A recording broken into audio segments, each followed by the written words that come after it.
no se wo kai se e course no mapinu a enisi ye se bia fe na wo de wo te ho asem a elections a eye primaries a NDC wono mo ekoye ye di candidate Baba Jama winning with over with 32 votes no ahead of the next person a wonya votes no bi kakra wo mu no Amina Adams no se o hwe ne ye course wo elections ni mu a na airtime. In fact, bra Facebook in Sha 104.5 na yenkaka ye ho kakra na de me woka no mabotri aka bra Facebook be hwa de we bra cameras sisu a na wono mo che televisions ahodo wo Ayawaso East Baba Jamal, which he accepted ojitumu se on ne cheye.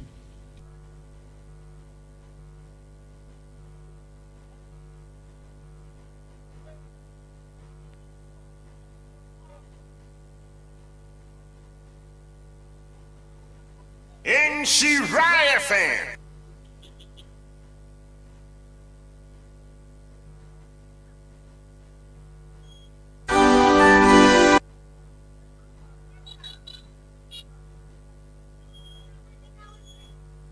In she riot fan.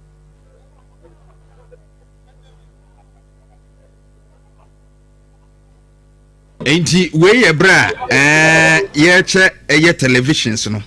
Na the other side nso a enkusuya nyina ye che. And the allegations nso a eba se motorbikes nyina na che se ebinumo che fam ni other items ya eko eni sika cash. I the ma delegates da ye to aba voting day no.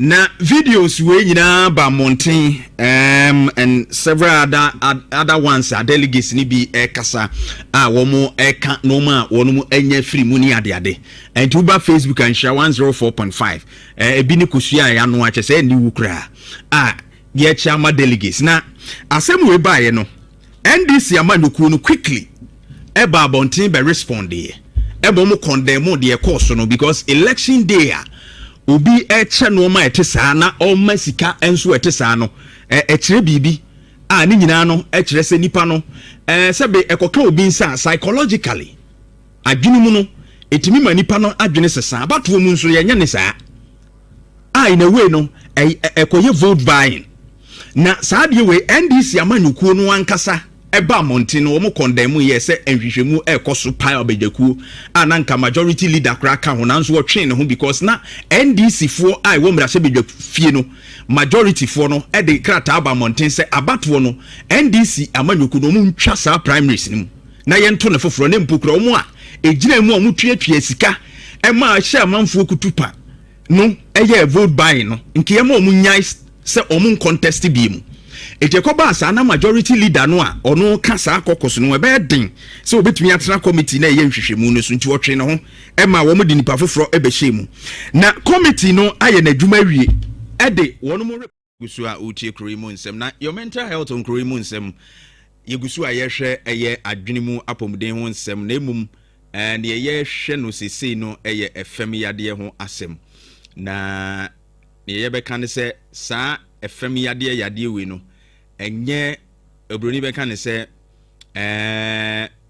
mental illness adwene mu yade ankasa ano edin no bia yenka ne saa amenkire mu saa na saa yade we no neurological condition yade bia empempi no se de yadwene no awosu oba mu a ena ema no seizure bi ekoso adwene ni mu a ema saa nsenkyere ne no eda ne ho adi na emum se adwene mu yade ebia obi bewu no ma wona ni so beti ni bi wona sum saa no ma no a ya na yehu no saa yade no entesa ena de etoso bi mu nso no saa yade no empempi no ya na yehu obi so a na yefin se sai enye nsayade enye contagious ena dodo no anso fi ni se bi obi bonni bi na yatua ne ka ana se bi duabo ana humu eyi ne de abeto no so yade etimi bate se de eto obi a mpempi no obi nya ohaw bi a ya na yede akobobo ehum ni adan no saa yade a ehuhia se eba nipa no otimi nyamwa yegusu a yehwe absence seizure no na absence seizure na petit man no ya hwehwa nkakra maka wo se eno no eye adwene mu awoso na ekoso a ema ana efemi yade a ana etwere yade a sebe ano no nya dini pi nanso ha adwene affect se de nipa no edi ne dwuma no mama wo nkyemu bebre na ene ne ye hwe ne se sa yade medical mo ate ase se wo bi so a ana emofra be se fie na kodu no se wo no so na ebia ahyase na da ne ho adia ewu ni se oya ade aputupuru otimi gyae na wo hwe baabi han ebia simafa enum eko aduonu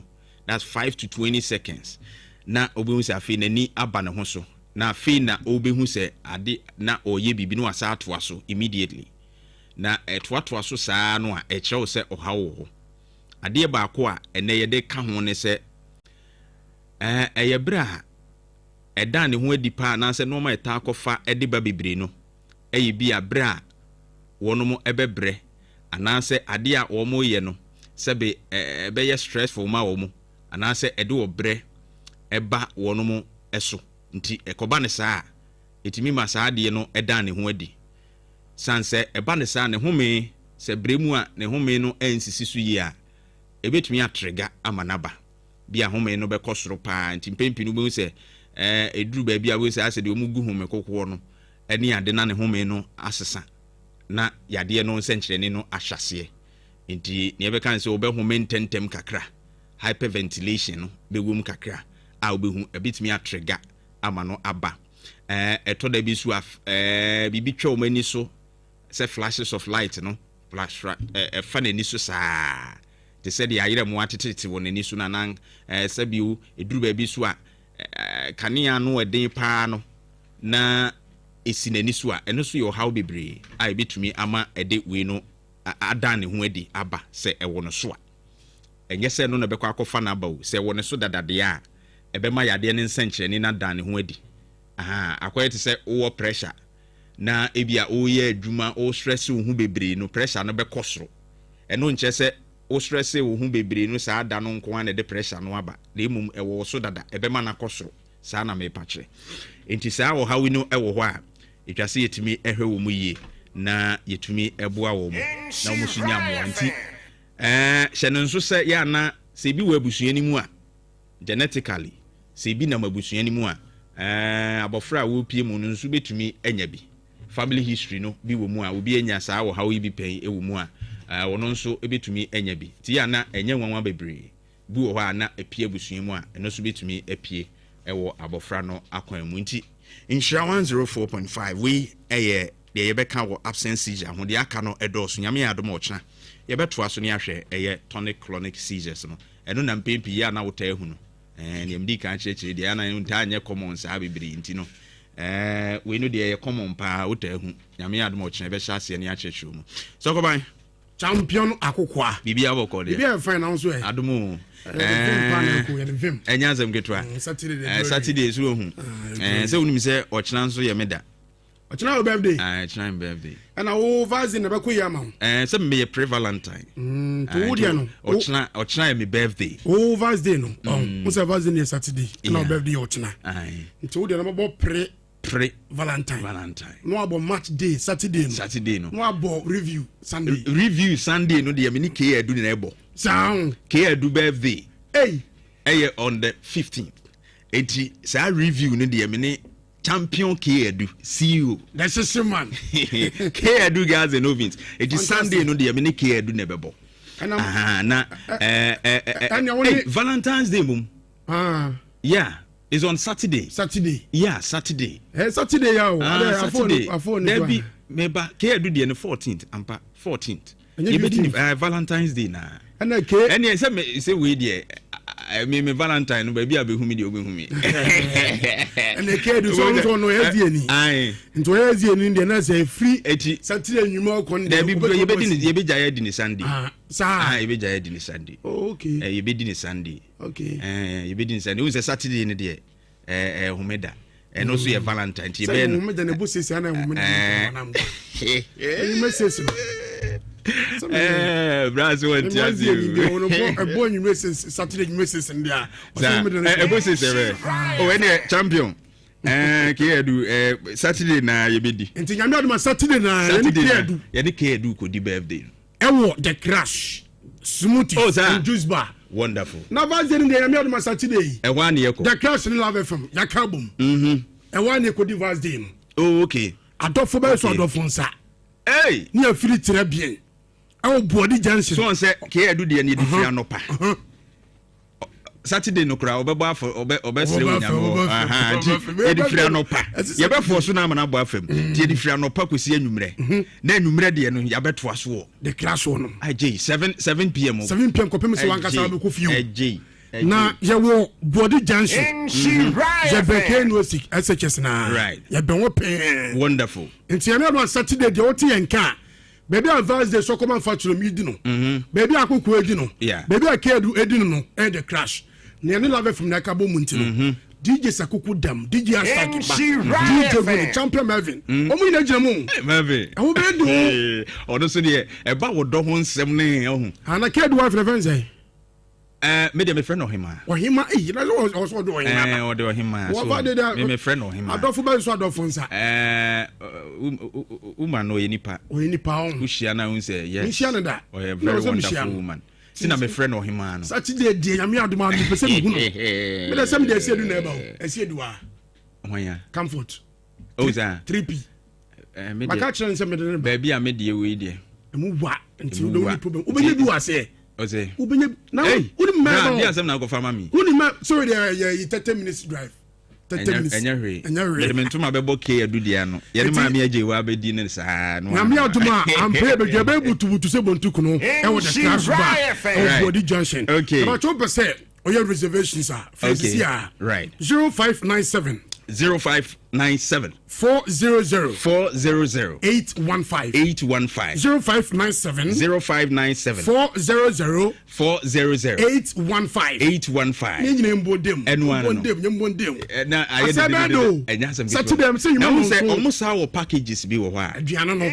ohunti aduane ya hyehyɛ ye wo banku ni tilapia ye wo no ma bebre de wo betimi so kra package bi ade be kofi what ya so esa nyam nko na mbedi sa na nkwala no mukoduru fie sa no a mama mo ko ni dada mo ko na mo de settle mo na bibia Saturday I'm paid the soccer ban fatilo champion akoko KuroYiMuNsem to aso de amasisi ya. In the process, maybe say promo code AYDN. No about Insure FM Ashaho, a basa automatically no. Ye chow £5 and €5 and you more Europe. So America and Canada, ye chow $10 for free. Oh send this cancel yento top send it there. No fee. Hey, they say ukayo top send. Papa no. Yeah, Ojo. What's on this channel? Okay, any I'm checking my sound from.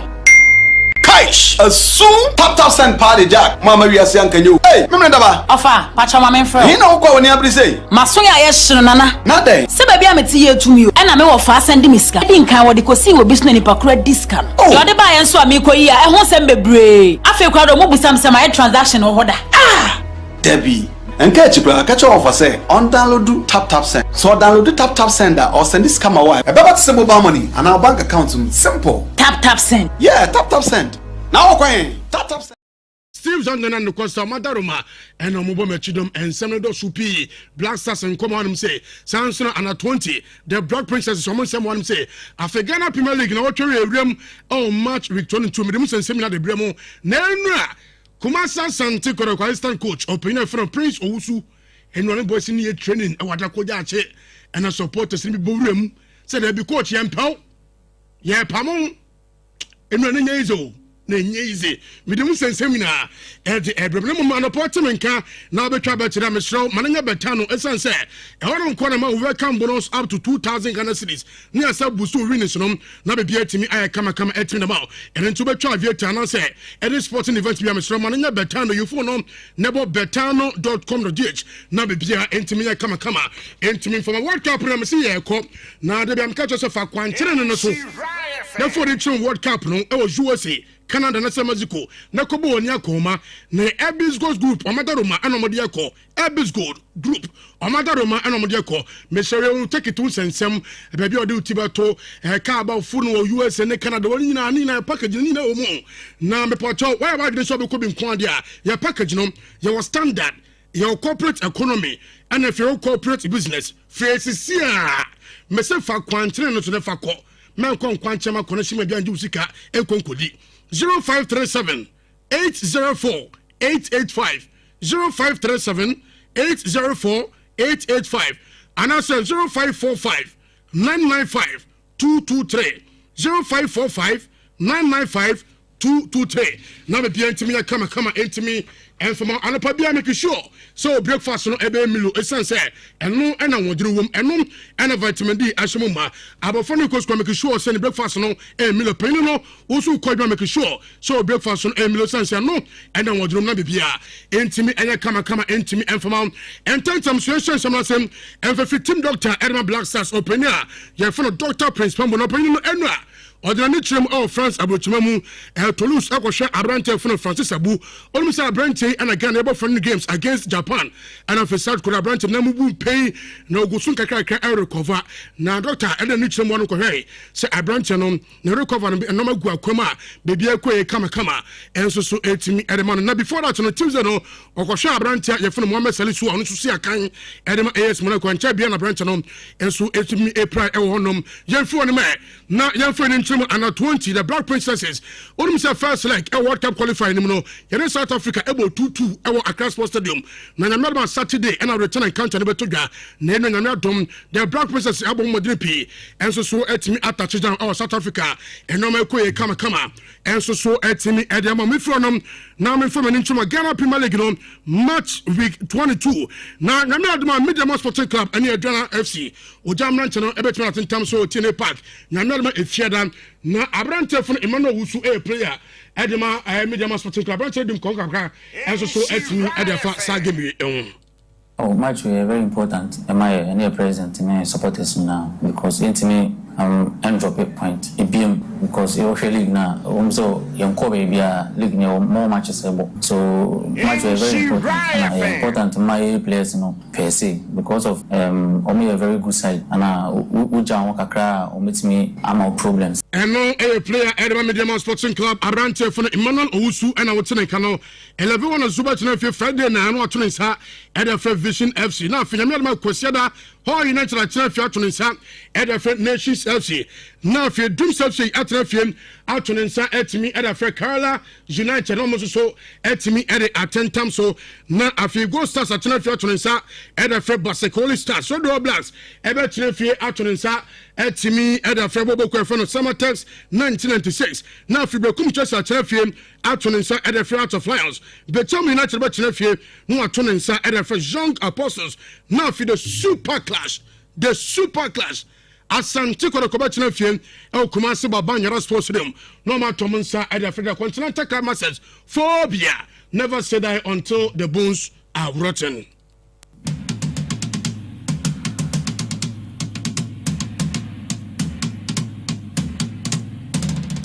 Asante kotoko say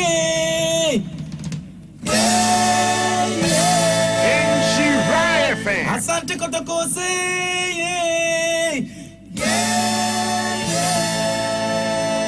Asante kotoko Shiraya fan. Asante kotoko Shiraya fan. Fobia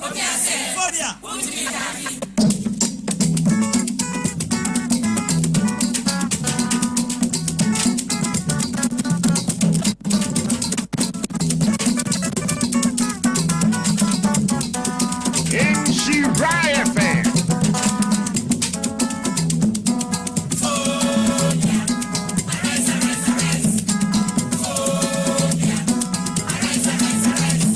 Barima Kofi Dawson o Kumase Baba Nyana Sports no nenura Kumase Santo Kroko team no eye omu training no and our supporters bia when they form unknown 4 persons let's say o man sheda yi o mani man kire o mu mo pitch no say coach ma onya training no na eduru be pinche eduru be IMC chairman Nana Prinka any police for be na hura mu o ansa na supporters yi every park no so akọ ade amon pese coach no obeto aso won kai mtutu nya na won na konse bi na unity bi nim na ade na nya izo enua batomko no anche bia ene tonu no ensusu etimi resume ye erema asante kodokoboboko no na kasamafo erema so folk ayo panyina je fono kwame operado kwame say sagame no ebe to fie pa ne mo ba say that 3 maximum points no omonsa ebetimi aka.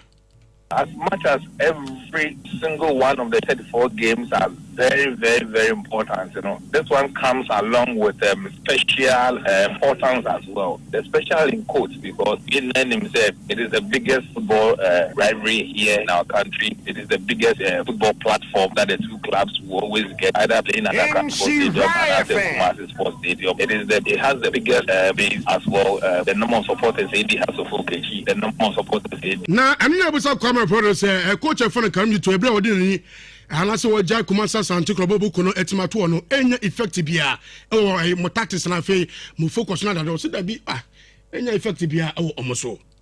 Even though we can say coach, my good friend Zito has left, but we all know the capabilities of the rest of the coaches, especially Hamza and Minina Yechuma personally. So I know what he's made of and what he will be able to do as well. In Kenya, they will underrate new opponents. We'll go in fully prepared and make sure that your mentality, any your focus, any your determination will work for us within the 90. I know Kasama for Edmonds of folk opinion from Kwame Operado and some of those who pay no mum and Mano Insurance, your friend was sharing 30 and will become the Fuina Sikunya.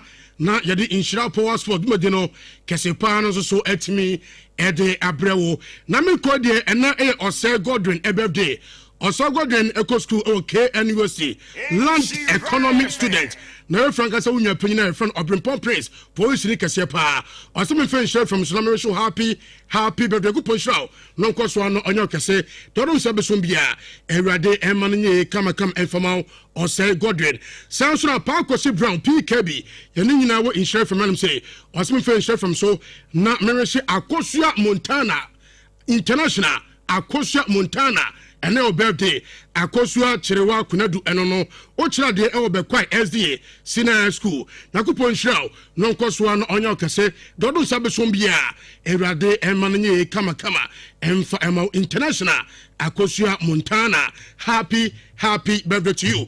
Anopamdi Eddie Jonathan Esiodebetman from Sokoban Fatilo me sorry sona champion akoko ato aso Eddie KuroYiMuNsem di bodino etimi Eddie Abremo.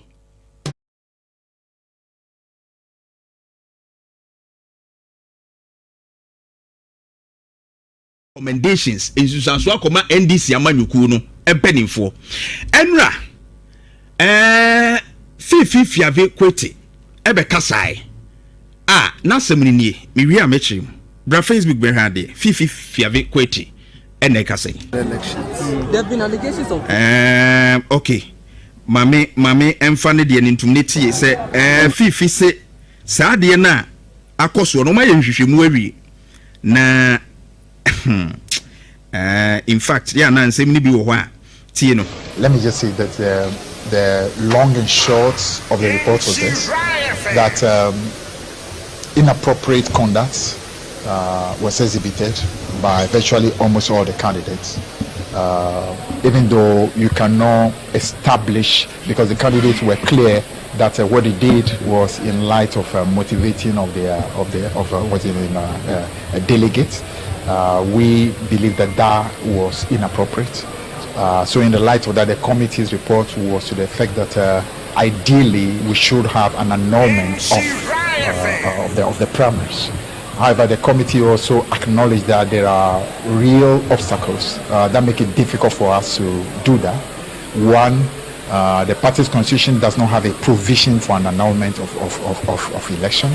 Two, we are time bound because we need to be presenting a candidate by tomorrow to the Electoral Commission. So, given these difficulties, and also there are legal challenges that could be mounted by whoever won, and the party clearly will not be able to go through any of that process without presenting a candidate very quickly.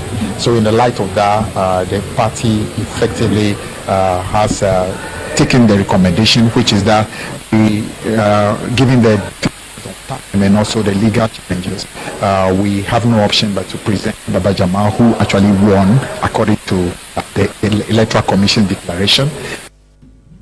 And Fifi Kweti, and now all say committee no aye na adwuma wie na omo frefre candidates no asemo candidates no e kan say one mo eye sa de motivate delegates no but omo no amanyokuo no mpanimfo committee ni trans no mu se da bi enye motivation keke de ekoye no abonefo semu mu anka ese annulment bam abato no nke twam nanso bibi asi wo mu kwan ne se one ene day ese wo de candidate come abato commission that they have a day now the candidate akoma abato commission obi gina NDC anemu apre two omo party no constitution mu no omo party constitution no any provision enimu say yetimi twa abatom eni saade no see yetimi twa abatom.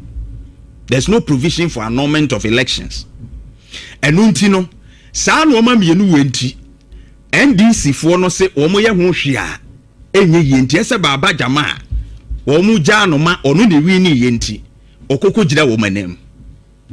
And you see Jeff Fameko section 34 of PNDC law no 284 section 34 ekasa efa sa no mahu yenim say ya bonefosem. Now I'm happy say the party understood say ade course wono enye or say if a person commits the offense of treating if he corruptly either himself or through another person before, during and after an election gives or provides or pay wholly or impart the expenses of giving or providing meat, drink, entertainment or provision to or for any person for the purpose of corruptly influencing that person or another person to vote or refrain from voting. Or I know so it was so now we know waka meat, drink near the adina.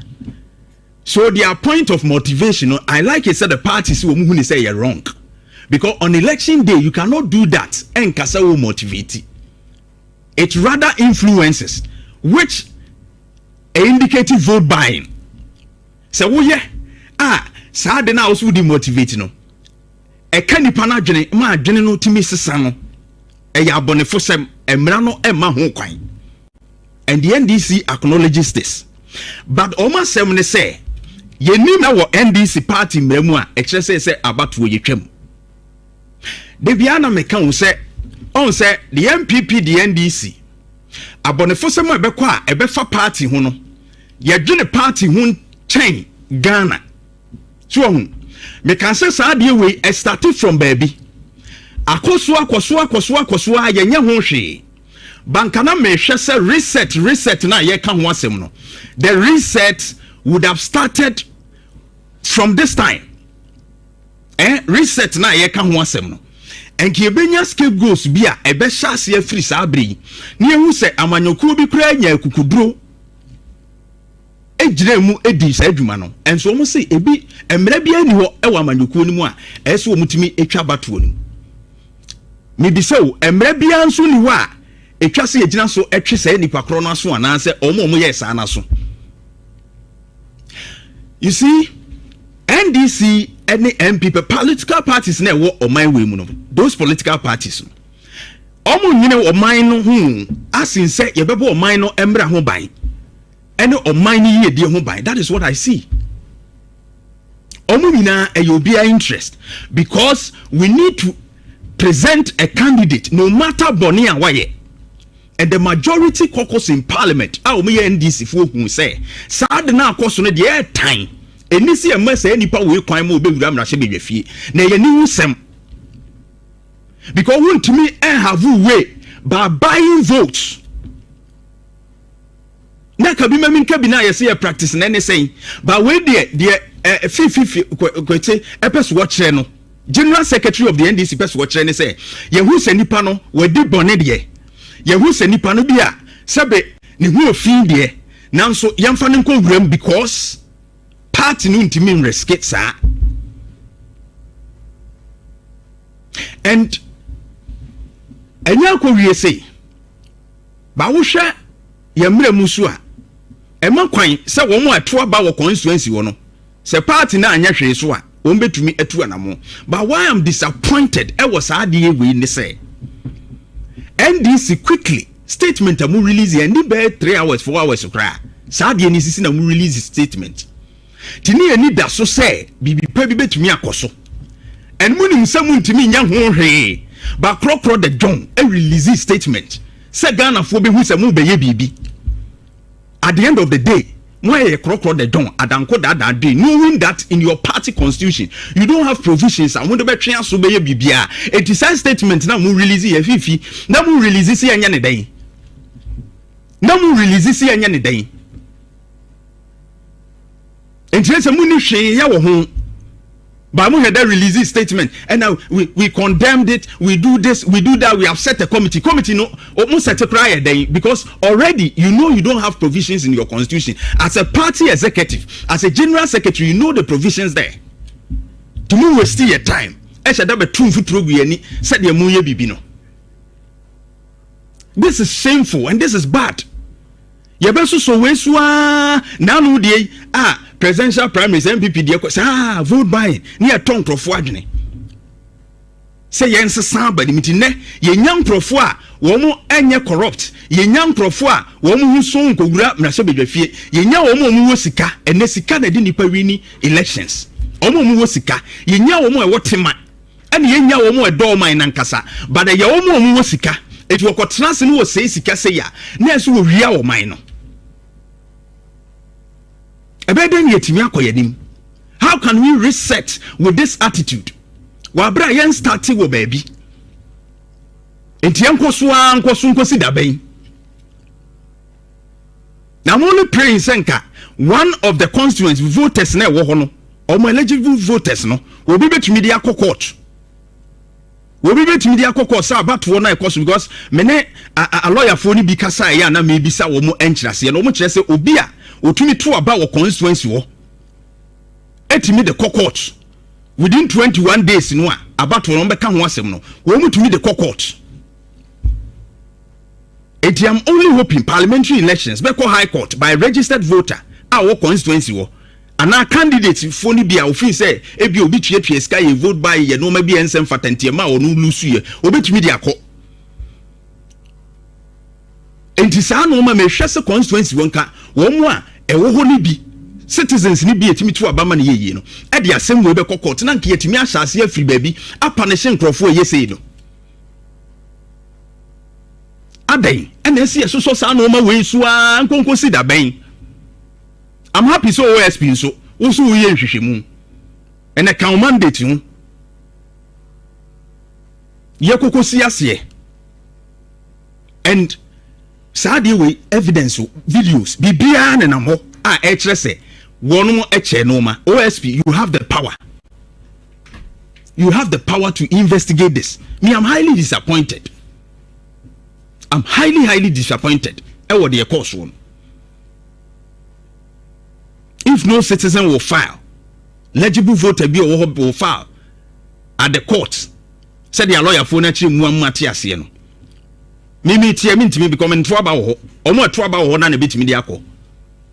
A petition court, and a candidate or me a petition in high court. So to me found qua OSB Muno, Yakusi as ye. No evidence of who na gather. Nian Shassian free baby in Chiason. Na kwa ti se wo mu ewo sika nko a etimi chiche sika no e de ko wura parliament ye mi se ba bi o mu nya sika ni free no o ma chiche sika na to vote na okowura wa ye ma no contract no wawie mu sika che se onko ye we no wadi mu sika corruption nko a. I'm disappointed in the approach of the NDC towards this particular incident. Eugene, good morning. Since no se wokai se e course no ma pinu a eni siye se bia fe na wo de wo te ho asem a elections a eye primaries a NDC wono mo ekoye ye di candidate ababa jama winning with with 32 votes no ahead of the next person awunya votes no bi kakra wo mu no Amina Adams no say oh hwe ne course wo elections ni mu a na airtime. In fact bra Facebook in share 104.5 na yenkaka ye ho kakra na de me woka no mabwachiri aka bra Facebook be hwa de we bra cameras sisu a na wono mo che televisions ahodo ewo Ayawaso East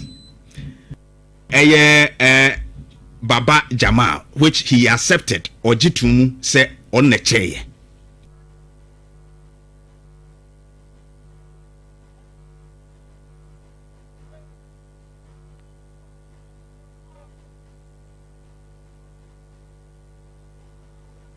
In Shiraya fan.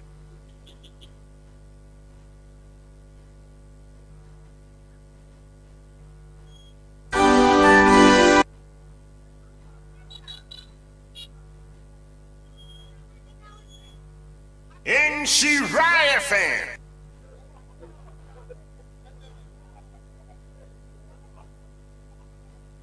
Enti we bra ye che televisions no. Na the other side nso a enkusua nyina ye che. And the allegations nso a eba say motorbikes nyina na che say ebinumo che fam ni other items ya eko eni sika cash.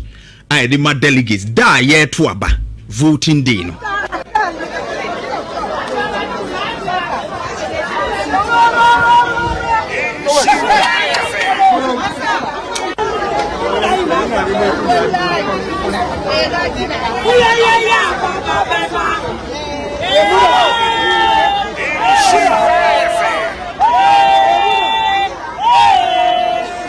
Na videos we nyina ba mountain and several other ones are delegates ni bi kasa a womo eka no ma wono enya free mu ni ade and to ba Facebook and share 104.5 ebi ni kosua ya no ache se ni wukra ye chama delegates na asem we ba ye no NDC amanoku no quickly eba mountain be respond e mo condemn the course no because election day obi eche no ma etesa na o masika enso etesa no echire bibi ni nyina no echire se nipa no sebe ekoka obi nsa psychologically adwene mu no etimi ma nipa no adwene sesa abato mu nso ye nya ne saa in a way no ekoye vote buying na saa de we NDC amanyukuo no ankasa eba mountain no mo condemn ye se enhwehwemu ekoso pai obedjaku ananka majority leader kraka ho nanso wo twen ne ho because na NDC fo wo mra se bedjaku fie no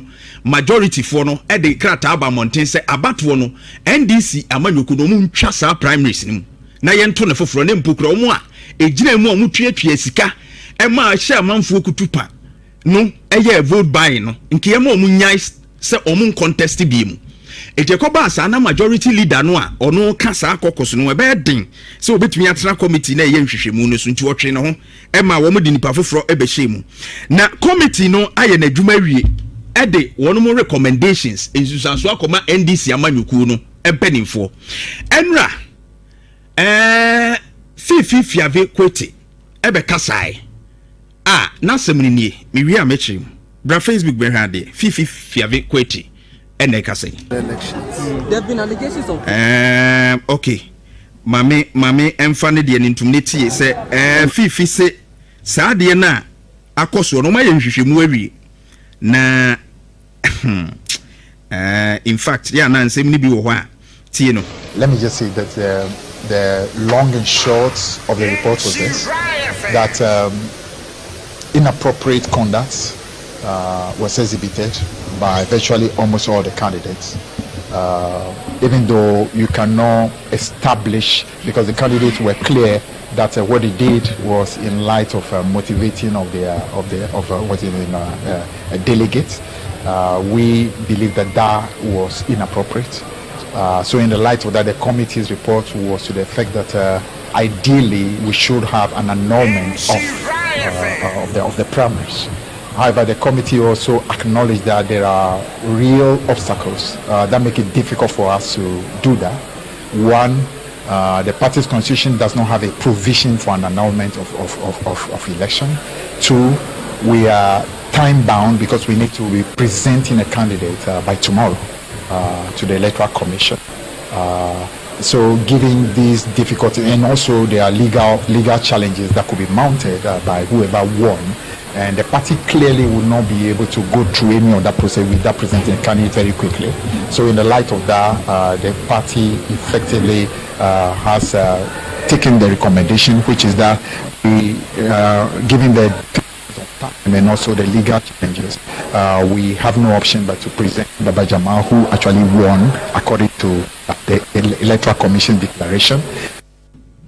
Enti fifi kweti ena o kire se committee no aye na adwuma wie na omo frefre candidates no asemu a candidates no e kan se wono mo eye sa de motivate delegates no but omo no amanyokuo no mpanimfo committee ne trans no mu se da bi enye motivation keke de ekoye no abonefo semu mu anka ese annulment bam abato no nke twam nanso bibi asi wo mo kwan ne se 1 ene day eso wo mo de candidate come abato commission that they have a day now mo de candidate akoma abato commission obi gina NDC na emu apre 2 omo party no constitution mu no omo party constitution no any provision enimu say yetimi twa abatom eni saade no see yetimi twa abatom.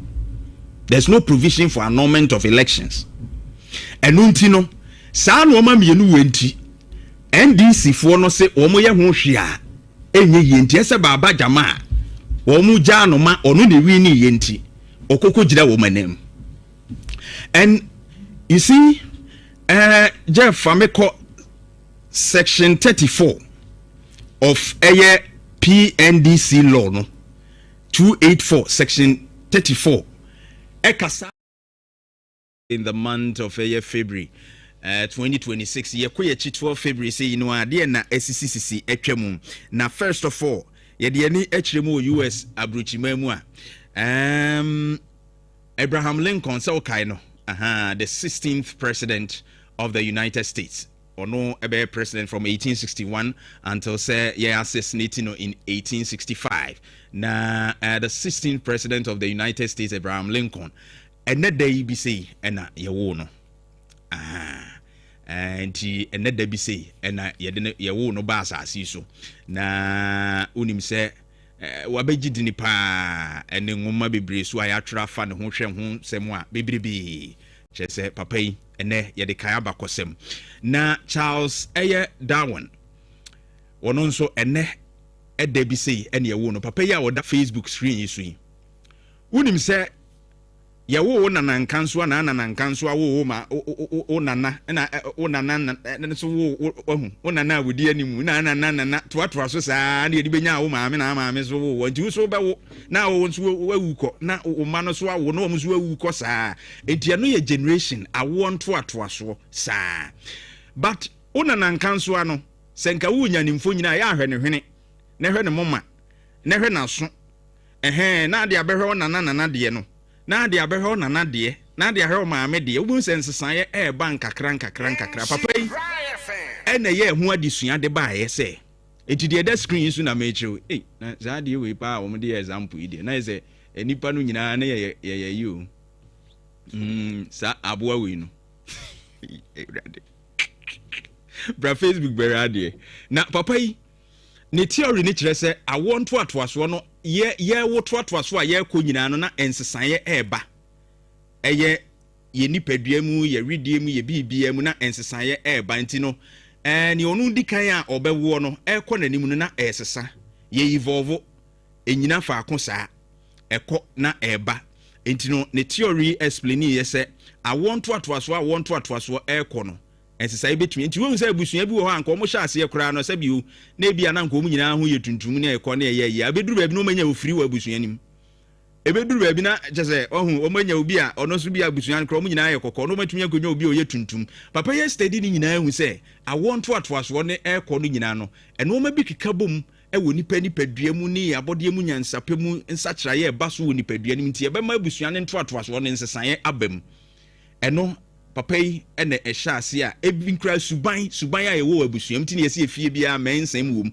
eti wo behwe no abusuam kra no mo ye nipa a wo mo dwo ekọ no ana behavioral trait ne esesa na obo se kwaku bia befrem wo ye kwaku afache me de example keke na obo se abewuram na akoye nsem bebre na eye ezi abusuam nya sa na te ne wedi ofiri ni wo mfiri ba bia eye abusuam na moja na emom nsakira ya eba enyina faako ti ye kọ na nim na nsakira ya eba papa yi esua de yie pa na ode ye nkyirikyirimu wona hya ase a wo me ehu se sa nsakira no etimi ba awo ntoato aso mu enti ene eye da sa papa yi nso ye de wo no wabebu dwuma nti ese ye kai no pa enti ehun nsem no na yetwa to am de kan Dr. Osajefo Kwame Nkrumah after say Convention People's Party ewini ye then good course elections no British for no release no from detention who is omo chene ko shame omo release no on same day like this enam so ma ebeye ye fa hodie ekon ahyase sans we believe the government business enam so no ade prayer mekuduru ba bi no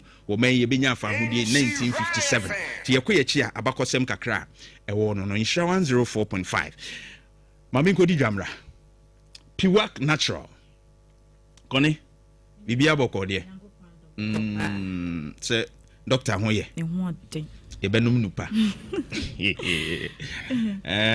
yebenum nupa na bibia tumi akoye piwak natural 3p garlic mixture enade na ebesua medase mamini kanchia wetiefo ne wahwefo nyina anapei 3p garlic mixture no eyedu nwanwaso a efi piwak natural health garlic crogen ye dia yedu ne yemfanka ejamfenso bia mfremu enu ntimo ahode no ejinane na so eye ntinim akomem ena mogyamu adwuma wo hwe me wo tie me wo yade bi wo ntinim akoma ne mogyanim adwa American for dia ma se beboa wo eye 3p garlic mixture eboa na ebusi immune system no edia ma enu nti yade entime menwa bra wafa edupai bi wonya nto obi dia pharmacy shop bi ebenwo no sorry ya bo rem kwaje de ene abusuani nyina enche nom emmon rentin ne no be ahodo nim enyi fin ne nkeka wa bi emfiri ho na mogya ntimi ne afusa ne se de se ewo nipadua nim ene ye hye ma komode prostate ne wasem ena me be ka se ne last week e ba ya ne wo ma ne so no eye fichi kromo ya ne chimanu a ensisi su ye ne de no emema ne prostate ne wasem ena ye be ka ansa na no ma me fa doctor number emma baby awo bi a wo hwa me a wo tie me anope yade no etete wo no ha na wo no for doctor cheche mu kire no na onti omu a won kire okwan ya obefa so ede yade no afa the number is 0248 92 88 0248 92 88 pain no yebo prostate din na ya na bebre nim se prostate no yade prostate nya yade ho ka ena ya na akwakoye ensempi prostate na nkasa de be ma bia wo bi emema ne bebre ta ka me de mini prostate mesra wo prostate ebo ojunso twa na se wo pe eno ena sa woni obedi nemu nhyiemu a ensu na ekọ oba ne wakoda na eba ba bonten no prostate no na ehwe ayesenso no ede ama eni kwan sa wotena ema how anachma to bi eba ho eba sa entwe prostate ameka na asem no etimi nyini wumfie na ekọ nanim no na eno nso enyini odi mfinhia be se aduanan eye 40 years e won pempenso bi etimi nyini ebedu sanso na free aduosia eye 60 ekọ no etimi nyini na afe abeye kesepa eno nti wo no nyanyini na ama prostate no enyini ana enlarge dia ebi abusua wo free mu no wona na bia na wo fa bi ewo prostate wo chimatew ebi a prostate cancer wo so timi nya bi ewo saa kwan ne so anya saa dia wo ye bema enemu ya de gonorrhea ne syphilis no wanya bi mesope ni show edidi mu etimi ma prostate no eho eka ni nyina mu no edro ne ye ba akopɛ ena American for dia ma anapɛ eye 3p garlic mixture obi agye atum ye di adanse wo de garlic ye aduane na hodi ahoɔden wo mesan yade pii no edi dwuma pii wo nipadua no ɛyɛ no kretrodo aduane ne mpodi ɔde asija so anwam ɛduro yɛn fancy ja so yɛn fanso bi anso fry ya check garlic ne nuane no ne direct ɛna de agu to ma yɛ sɛ duro ne bɛboa ɛyɛ ho nyarewa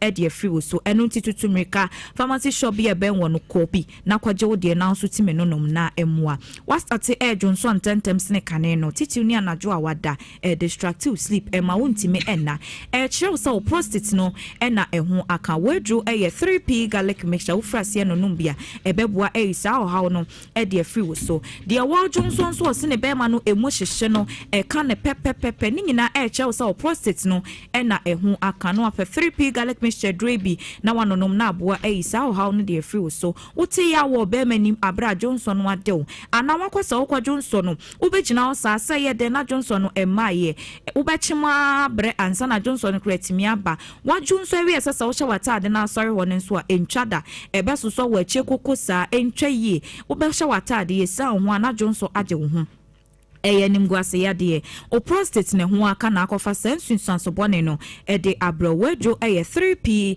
garlic mixture wojunso we ya na nso bi enya kroja ese moja de wojunso no achi ana bema entratna ho mane na no so asem ansa pedu pebi ne frase no nomwe na emua enyi sa ohaw no emfri so ana oni obedi nemu nhemu asabu hu sane wo no oti ya ewo be meni mesra mane haw 3p apa se ebedom ajewo asa ho nyare wanyina edi amaw eno nti pebito pharmacy shop be ben wono sabetimi akebi nanonom na emua ema obambo kese ema prostate nim wo ye oba na wotie mi anopa bi a wo babi ana wodofo bi ena wo sa hawo na tumri kana koto adrun bi fama no na ononom na emua ema bibia nkoso wano emfa ema wa mensanfa doctor number no entudwa ebi a mebo ne kane no wante mesan asisu bio fa number no na frɛ doctor sisia wo ha obi a chechemu kire no na wonche okwan a ode efa so the number ni bio 0248928824 0248928824 senior dance ya na meka no enye dro na woto no anom ne nkwa na ehia yen eya wapomoden ene da yakoma so anu nti se ye ba sei na niema bi wo na ye ka ho wo fie bo ayaresa na ma ekonanimu a doctor on fan kameu odi tuja se de be ya so befa na wadi so na aboa enu nti nuane a meba bobosui enu na doctor se menka nche so we ye be ma o te di eboa ebo prostate no ban edema nti wo ba afa waso femme ukodwa so a wata ato enu bi dia ye aduane ama okunu no adi se de be ya bibia be kwaso kama e wo fie ho ede ama eya fresh tomatoes tosi pe ye wo ye dwasui ta fa no ye aduane di se bema enuane no bi wo mu eboa ebo prostate no ban edema afa carrot enema ni bi wo no manya se wo pe ana wo kon do na wudi ade no nim se wo mpe na so apomodi wo mu ni ntine wo se wo mia wani na wudi dibi na eboa esiesiu enuane no bi wo no sum no so boa ebo mema prostate no ban edema bitter cola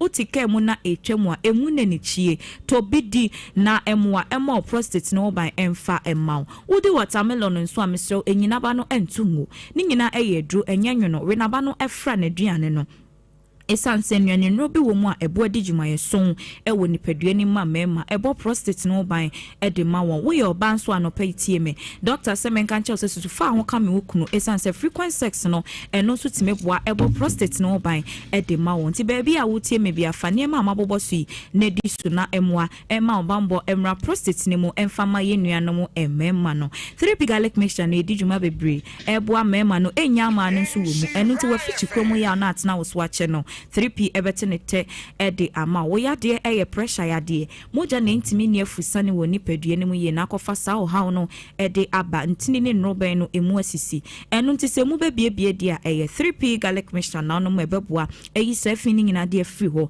na moja etimi ede afusane se de se na pressure yade no etimi afri wo so akọ wo de eye stroke yade ne nyina ye moja eni afusane enkonkwam o waje ho efre ne cells no eno nti adwene enyam frama eni nuane mfani ni juma ena ajojo ena aka oni pedua na kwa no ho a wo fanyina ewu ye bo wa wonte yeti wa wonte me so pe 3p garlic mixture ye ne frase no nom na emwa emo ho pai diabetes asicho yade ena how 3p garlic mixture asthma ente wa yade ana wo de no general body pains enso gugu kra de ne jai wontimi mpompie no akwa adwuma ya wa wote no woni pedua nim no ano odin ena vitamin C na wadro nim nti tobi no mo enamoa na nkunti ayare ewo nipadua nti ya na wotini nyina ebe free akọ 3p aba se ebeboa ye nyina se wo ye oba wo ye bema entena fie mfansem bia nyi wo ho ano wonum bia ebeboa wo fu ene sobro so ena opese etwe a eye 3p garlic mixture ne mum ya na wa hyene nso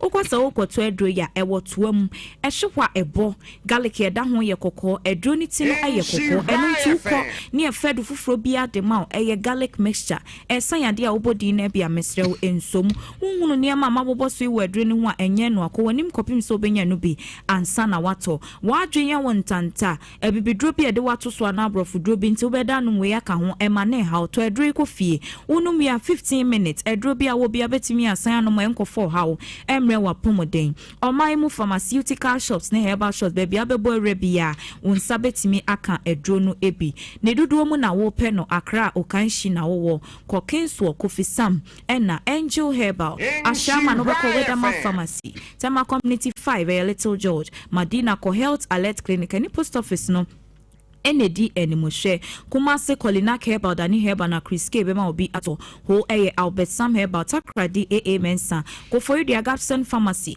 one money away enterprise any cathedral no ND Animoshe UDS obeko Charles Herbal Tamale Wafakujo Herbal ebe electromat no me aye we ni baby eton adru bia nsabeka edupe bi na ne busen na akoche nama no me sorry so no pay dia doctor number na me body e chat o me sofa number no a emfere sene o yade neti bi ache mo free ni ti so kosi ne nan ase e chere doctor wa ye krado so betio na wabo ne number ne bio 0248 92 88 24 0248 92 88 24 eya 3p garlic mixture. Yada si obapa kone 3p garlic mixture ne ho asema nyene ntipe bi edupa de eye na atumi aboa oye pa ma memfa happy birthday stronko birthday wish we stronko enkoma eye Lance Corporal Coco Doris Lance Corporal Coco Doris or eye 3bn we through Usu also my happy birthday, and of course to you WO1 upon Rollins also your birthday we if you nearby Caroline ho or ma happy birthday WO1 upon Rollins 4bn happy birthday to you Nyamin Shao no nyo kese pa CEO Fabric Center dodo na frɛ oba okay and then your birthday Mrs. Tina Mensa happy birthday to you Nyamin Shawa wodano so no nya okese pa ma onkwatenten ahode wom na bibia enkoso ye emfama opa nana ya ojima say yemfa happy birthday shonko emfa enko ema eye nana kwaku jampu tua abofra no Jemfi happy birthday to you Nyamin Shaw no onyo kese pa yesi de neto pram so hene ne unye ni pa atwa onya abofra atwa sa hwe happy birthday to you Nyamin nyo kese pa na onso enyini na wo somran fa so bebrebe ema eye Ghana right insurance 04.5 the KuroYiMuNsem na poso ena ebredru so na adwempa hene atrase sanso na mansachi ame kwadwo bi mreku wonu so atrase nkrata no bodi sei no enso omo sresre ni mu ede pa la bi onya nkrata ebu na ede oza brofu kakraka bia mko hu ye na ma hwehwe ahwehwe amenti ase oza na ndo ma cha no brofu modu brofu modu ye wa de nkofu bekue o brofu kofi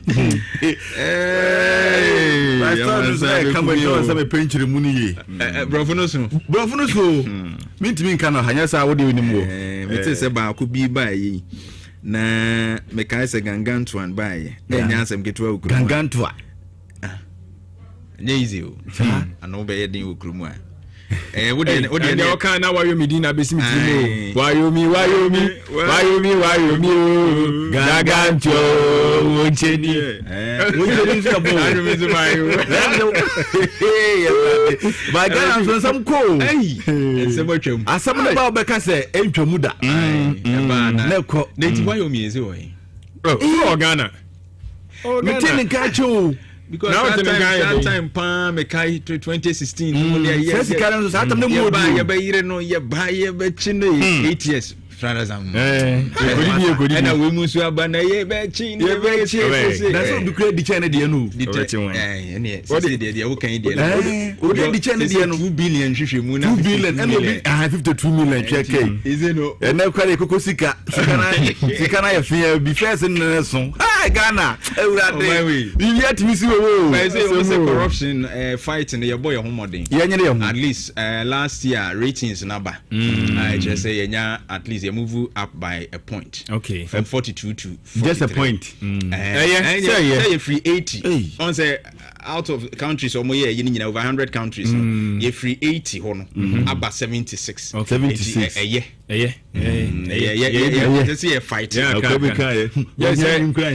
Hanamo no. The entire Katashi into to us here. Yeah. I don't know. So also Bakuna was so new. What they are falling for investigation.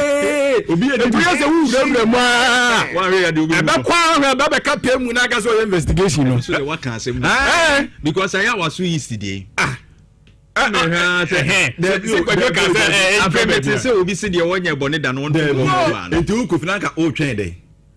Nanka wo twa dey said your mudi mirika ba release state na me say anya rekra dey one nanka wo twa say nke be kasa aba no ye nke bi atwa ana na say na wo twa kwachi bi aso twe dey kura o bi a sa de nanka etimi nsida Ghana Hanamo na ye ade no sali ana kukukukuku sa na petepete aso mu oba afro petepete snap na afi oda na he ni aya na no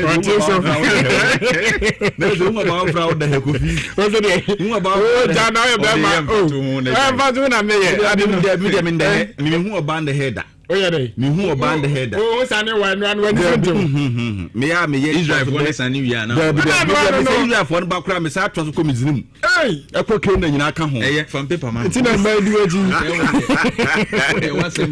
awusiafo ene eye ya wada February da to so edumi emu afimpi no ene na be di akire adrono isa bia wo bia me mu ache mu akwaba emfa wo mra enhira 104.5 ya trasi na eye KuroYiMuNsem so na poso de bonkrata no musem ena ye de eba besom mo edi ameje so amansa nyina chia me kwadwobi emri kwa no pɛ me name adwenpa nyene Kofi Mensa adwene papa na papa ni wani kan eno ena obi to nyum di kama me ni wachi hallelujah eti Kofi di machi ma hu se soafo no ena hwɛ yapom de ho nsɛm so da very graphic anim ha na asɛm no watwe no boyi ni nyina ne sɛ wose Ghana machebe ya fie ko asetena wo mo akwakwaji sika esom 9.27 billion Ghana cedis edi atum sɛ de be ya eba beboa ye National Health Insurance Authority for na ye na pom de ho nsɛm no etimagina ye na omo kyerɛ sɛ sika yi wo mo ebepone be 2.9 billion Ghana cedis akwahye mahama ka nimu na eno nso etimi aboa aban saa atan na wate se eboa ma apomdeja na so no kratai wabɔ ho amane ewo anim ha na mahu se soafo na hwe o men yen sa se ho nsɛm so da ha KuroYiMuNsem amakofi boa ana amoa boa okay na papa e wada anim ha na wo frɛ wo ma wo nsɛm obi sɛ momra Ghana momra Ghana is asase na do ska wo kwa bamtum fam musika mbehiem ne entuf magudi wo kwan pa so na emma o man ne nkyekere na entimi empem koyanim na krata so no wodi broni fita edani ha na wabama ne afa no se sa broni fita wono na Rotary International President papai wo chemi se waba anan abepiemu e wo Ghana ha na wabaya wodnani achemu okumasi bofodu ene Rotary Club fo wo mu adwumadi a omudi ho so omu si school wo mu si nsuo ene na do na sa omako bie ba konso ewo bofoda boni ba ye ene emfutukwan ne kwan atutui watutom akodu bofodu ede apaso kafefe akotwa ene edan ba akoma nei wo mu abia no de ma asukufo a wo mu ewo bofodu akatai wabo eho amane ewo animent wei the daily graphic anopai ensema wode yago ni hede be no I'm sure for me the Boka Tower to the Daily Guide and a to us from Ghana for the Boka Town on Ghana's favorite newspaper. Now, what day a year Frank to me at the Mao Suko Amanyukono of Impimuni Edruno and what about to a day Dr. Alhaji Muhammad Baumia and Kanigana Penya be the children. What me for the Aba and Chesa Krasis Yade, who shall be as an enemy as City and Kwao or City and Kwa.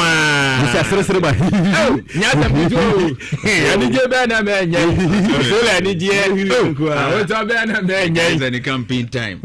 A mobile presidential primaries. Now, Mr. Papa is stressy. Oh, by a little. But you say, quite nice to say, fun of a bloom. Medium will assemble Kwame Catchroom. Pena Oman Sambe Sami was Sisifiani BBMU. Sisifian. Yes, some be mu. And you see, I don't listen to grass phone. See, first, let's go to the number says, if you media, no, my position. Since we are one more now, on the Jasmine was Sisifian. He's I don't want to see you, Mate. Yes, yet here. On the down, Emra, Amanyokonum penny for one more bar 9, Justin Fimpon Kodia, and then a binemo, or more bar 9 econ in Nifie. Cheseja omone no koto kesa nyasam keto akorati ehun sem bi na Dr. Baumia ka tro mo se me maye krado se meye mafam die bia am ya sanso ba ba mu piem eti no 2028 no mo hwe manim se ja Ghana nyina no meso akofrem na mahwai se mampanyini ono ne nsam a wode enam no na nu ati no wotrem se ukobowuram ewo eye Ghana ewiem hyan gina bia ene wiase mu so peso bowura Ghana ha no me ho no bedi kasie ansa no watimi abowuram Kotoka International Airport yasi nde yeba be se din no wamu twem so mo nsa so abranche bi pachi na de waya ne se cocaine cocaine bi powder no. And you see Jawadi Afragari mu aboze ge. And wadi abepie mu o kana epi ka epi. Hey we gari we cocaine gari na oton. Na say cocaine no wadi afra ne gari na oton. Yes. Ti aso nu wadi abepie mu Ghana ha ya so nu. Ba gari no onye de say onye no ropocho de. Na so dia friend dey hia ne nsuo govi wodi nsuo wo na na je say o chuko hu an say we bia da obeda pamfie du no so dey govi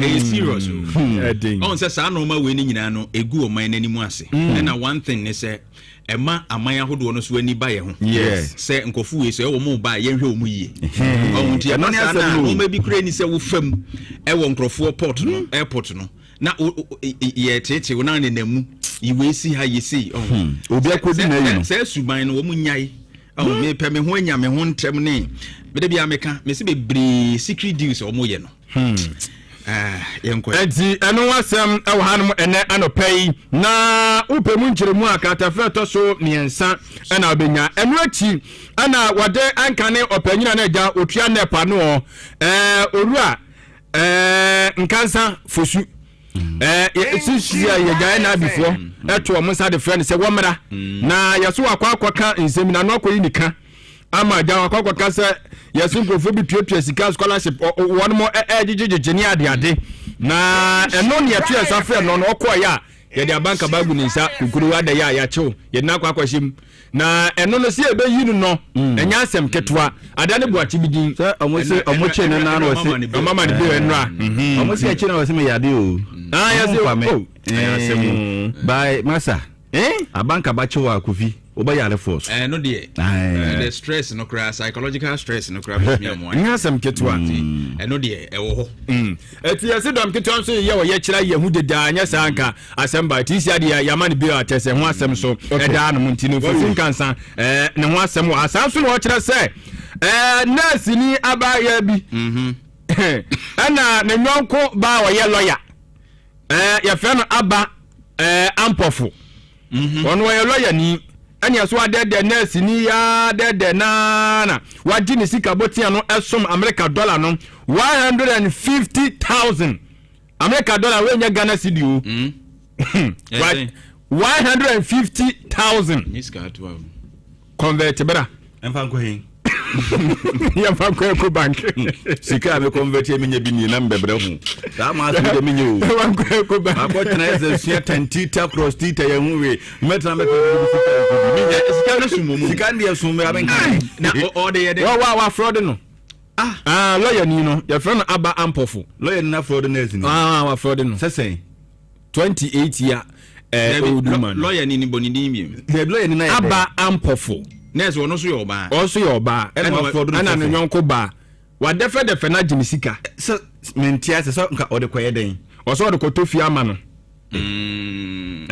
also nurse ni lawyer so sidan o so ode ko no nya se mo ko bi betimi aga wo mahu fie bi a yeah so ono no US o I nurse ni no oye adwuma US okay and a lawyer ni netia e bra wo mo bre wo nti no je madam fo ebi se wa hu pasas sidan mame eno bi no wode adi fraud ne sa asem we na kwa bi kwotena abuchi ba so match no de yes o match lawyer ni no o match no o mo so de ne be ko e ya Accra High Court ti eno so asem lawyer ni so de Accra Second Court saa sa wo de woni mmra no na wo bu ani agusu o te bo apaye I plead bi asem nyampa toni etia no wasam e wa hanom ene anopia de boka tasidi mu chechiremu e de aba kwadwe ma me fa we film na eye keteka yesi aba be fa wiemu asem ne de am se ade be cha ade be se bi ho asem ba etina na anopia so de ho asem de bi de aba e wa hanom anya asem keto daily guide amane bo yo mafa the day break de boka ta no was say freedom and truth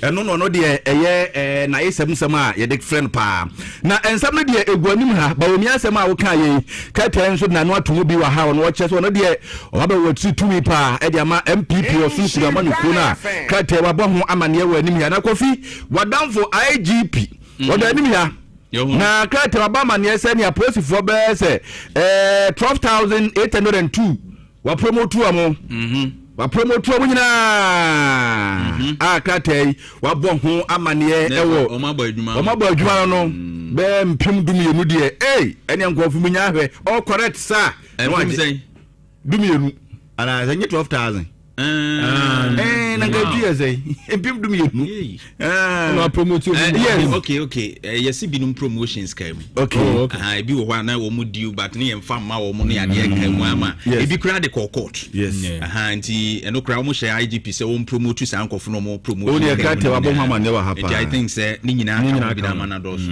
na Kofi yetia na sese di refers na onim BNI so onim na yeto nyesi wo da bi say di yadane no ko NIB na mahu se muntaka da ha ase de oboludu no mo all 6 muntaka da ha na ka ta ba mane se investigation bureau right and your bureau of national investigation and say security say de no so say boy e kawo na de tire be muntaka se edino yes ade akobi na we nyina ngadi nyankopon ena da hand break ena da ha no na o ma Febi ena da ha Febi ena be revert to BNI I say ena da ho no hwe a che se agronko a na we yani so agronko logo enti na na do time no mu changes ade we call NIB no na BNI we call NIB ndi na ye ni reason papa bia enti e just in substance na de na ansesa because national no investigation no and no so ho ene da na yani keke si enti say ye na be te say bia wudi word bi ko be asesa ade na na eda na ko na chinti say ye fesa ade we ye no ana asesa na adwuma no so sesan e bia mandatory no mo sesan no ma arrest ya omo ka mu twina America yi Kofi so afi wa we de bia oma reason ti a omo pese omo sesa no ko reason no say omo di kai sesa ye na anto so mo e kai aboni nyina financial loss to the state na hwana be ko chiwo da di ani mu mi yes enti Kofi krata so afa day break the bokata na wa say katafa to so mi ensa kosi enum abode wo ho they say no ye dey call BNI oba we ya ye no name ceremony ana government ana ma bi say wo chekura na chese enti say no aba BNI bike wanti no say no de wonam ho no ani BNI na de kua nima na mahu se soafo no na hwe wo man yensa ase ho ensem so da ha na wo chem se ye mineral income investment fund no mefo no wo mo ye enhehye papa wo msa de be ya na ye Ghana emfatutwi de wa se ye nya free ye fuma gudie tuo mu sensem no ye betimi enya free makate wa bo ho amane ewe na we the day break ensem a anopay wo de ebie ba ye no na wo de be hwe ade wo in service to God and country de obokrata no daily search light mu na emfonyini bi a wode aba nyasem ketwa what's one da Jafo so abɔ mo de aba kama nyasem ketwa na ibisi bra mo samta wa no na hino kama 11 no we mu dia we fuom na to yeah man Rastaman come big business in the apples yeah man na nya we fuom Rastaman come big business in the dia wo ye no omo duadua bi na o ma hihye bi na tie e wo Ghana CCC ano de tie ne se ye se nyame ya adom a ye ba be chance ye ne amatumi krata ma nkrofo atimi adua ye wi no so weed medicinal weed no on say we no e wo range bi na hoodin na hoodin e wo mu ahodo yes di sa hoodin na ewu e na ye wo de ye ma ho kwan wiase nyina agi atom on say we na nkase ye de no say 0.3 ye nuro nti no sa range na ye gitum enu na wo mu pese nkrofo na de nkrofo no twe wo wura mu de tua na nya no bia we dey so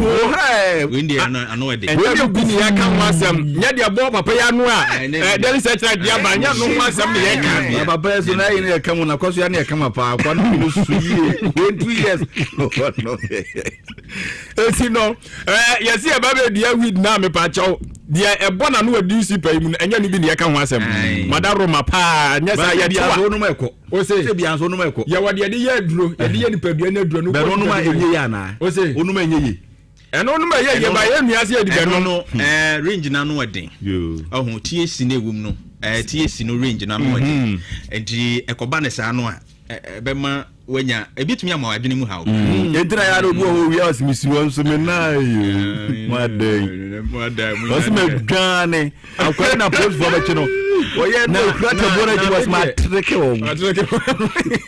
na we dey akukọ ade ye ba be yi Ghana ade ba kwa misuro ni o se umma no opona no di trinity na soso o ma ni free o de dom ne ba soso on say enuro bebre kura no a ye de bre ya wase no ya opin ankasa eni se bi obi bofuno no nausea no ne ade ni nyina no ne ebi obi won ma bu so wo ha na ne nipadua no ba bi wo so ne ano ma ne nyina no enuro bi wo ha ye ya omo no sa weedi ekura sa THC no eboa ema ye de yes enuro na solve sa problems Kofi Matias na emum no Kofi Gana Kofi o se Gana Kofi Matias se fo ya ye koyi se me na me do am ya me ntumi me fa apafo wo so na obu bebi se obi interest bo ntim fo ntofo ho ne se ntimi do azere mo ko do a se me twa kakra eno de so ade mo enti o mo do asie no na mo ntimi do asie mo no ma mo no mo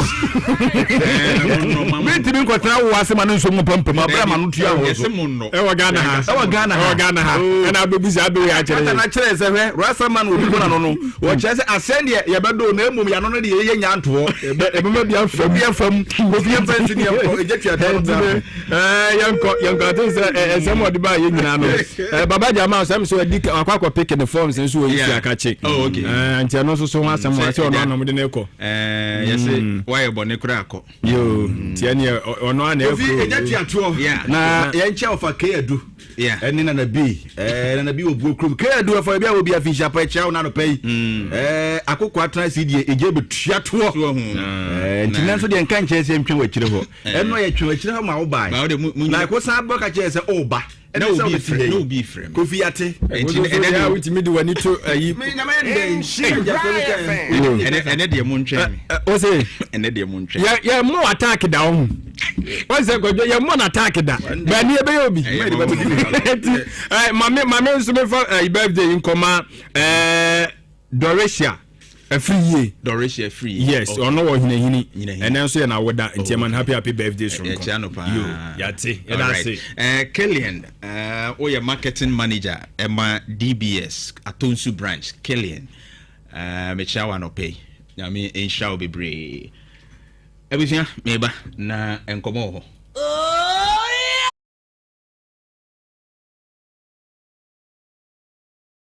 We are safe for now, in the process, maybe so say promo code ADN. No about Insure FM Ashaho, a basa automatically no. Yeah, £5 and €5, and we are more Europe. So America na Canada, ye chow $10 for free. O send this cancel yento we. Tap send it no fee. Hey, they just say ukayo. Tap send. Papa no. Yeah, Ojo.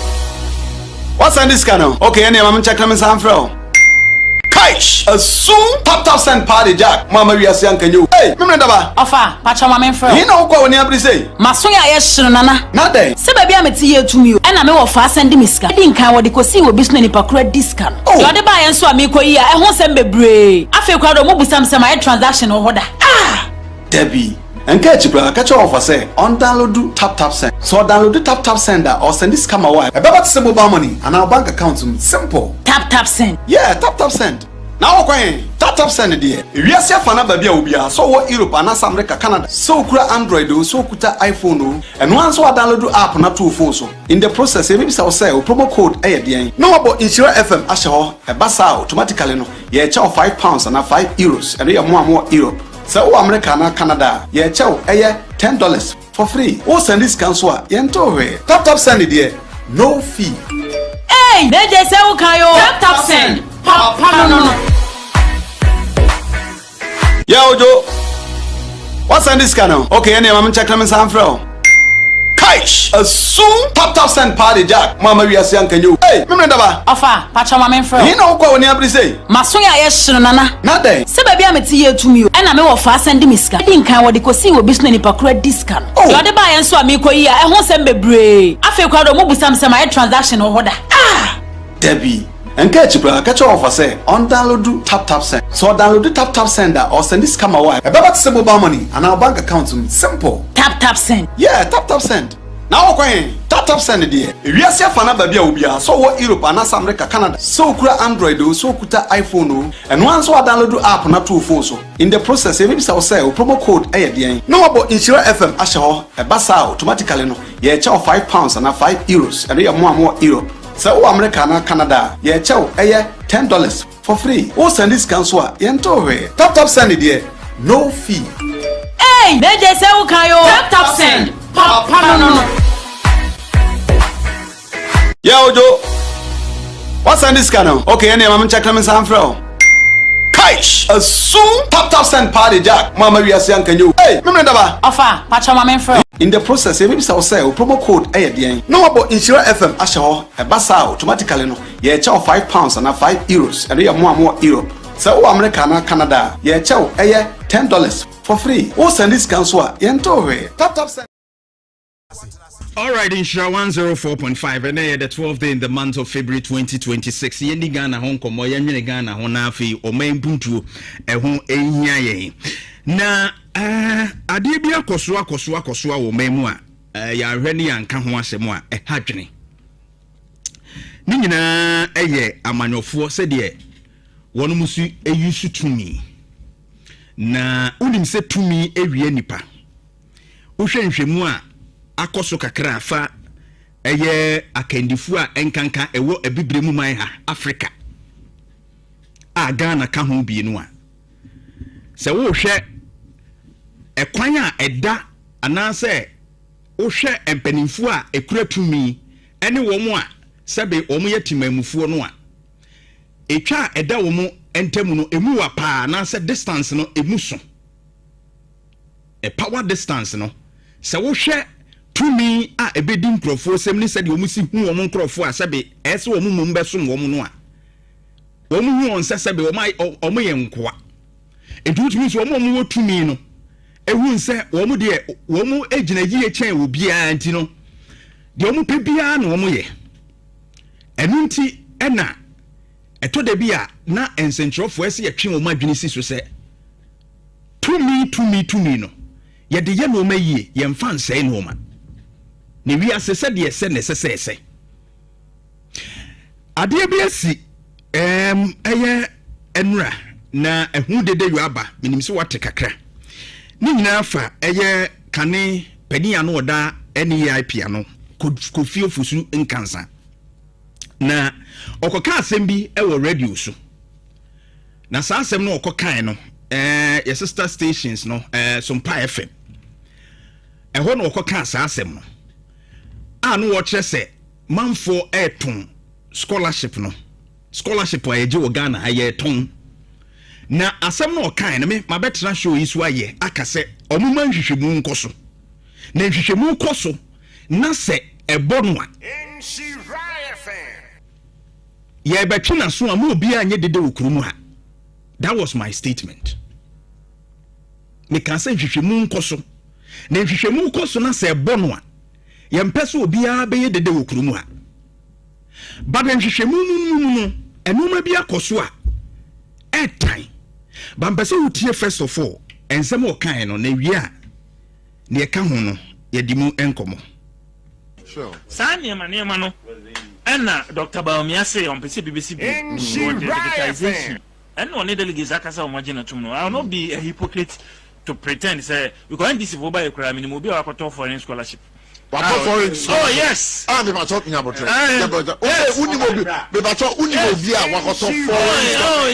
Please. Foreign scholarship. Oh. Auto saying. I mean the exact amount. Now foreign scholarship. No. Please. Foreign scholarship. Your tongue. Now, security service in Abuja and like Juman. After what you have to you can't just make these allegations of foreign scholarship. And you know what saying. Over 100,000. I'm telling you. Over 100,000. Oh yes. I can't give you because I can't give you foreign scholarship. I'm telling you. Over 100. MPP for to be called EcoCCA. MPP. I'm telling you. Yes, in these things you cannot get 100% system. We cannot pretend to be yes. Enti we ayen semni bia Kofi Ofosun cancer e kan ya about scholarship for Tony Noma. And as I've already stated say metna haka say investigations enkoso ne ku wiase na bonwa na mra ni dia e mo bia meka ho hwe and mampani director so mu nkoye nhwehwemu na in global practice no ne yete ne say se bibi ba say no a udi kan ye ho nhwehwemu investigation first ansa na bi wo ho no mu a se nhwehwemu a waye no wanya nyina so bi ana bibia ubetumi ede atu ho anamo amanipa na face law no kra no a sabiu wakochiri nipa no wakoya arrest anampo kra no se bia fi se nipa no mu hwehwemu ba bia akosie ni nti no ebia mugya no a obedwane ana obetumi asɛ no ma bia ebema adansidi a mubenya no munya ana se nipa kro ne bia ade a waye na nkasa no ebema ede wo hawa breti mamufu ana se ebe hamo manfu wo omanimu saa no ma we no se wunya se nyina so edia na ne na putupuru utumi echi nipa no. That has been a global practice ekoso but near Kofi Ofosun cancer dey ekowie no last week it is so my invite no onu ankasa koi ema NI before mututu na no from the lawyer or say Musa friend say on report no that was on Monday or so na okachire mo say owo problem because ne papa yare that is from Kofi Ofosun cancer the lawyer na ne papa yare ntino mo up to Wednesday that is enra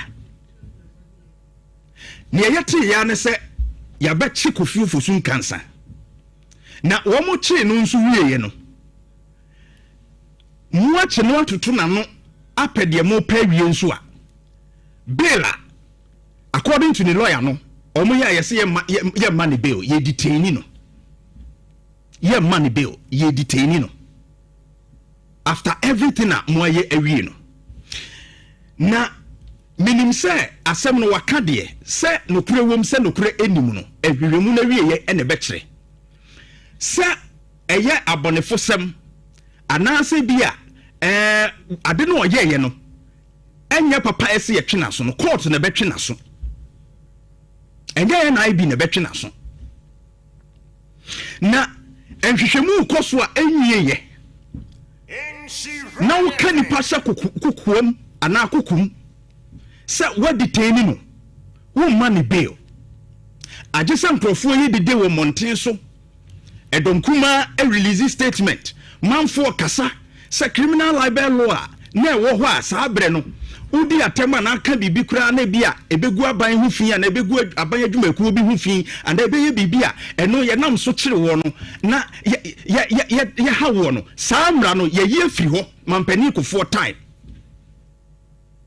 since 2001 ye yi de firi ho enti ene obi aka asem sempo sa asem no a waka no no kura nim anase enye yimpo a bomode na bo aboansem na no ne enansibi amowo adansibi amowo na mo de akokot na court mum atwena so but the ne de akoso no hu a ye ka ho asem na say amanyofo sa de we bisi you ekufu ado wo so sa ne akochi we yes we ya say ne ache no ye ka ho asem a no nso muntie enam so ma ban no be ye unpopular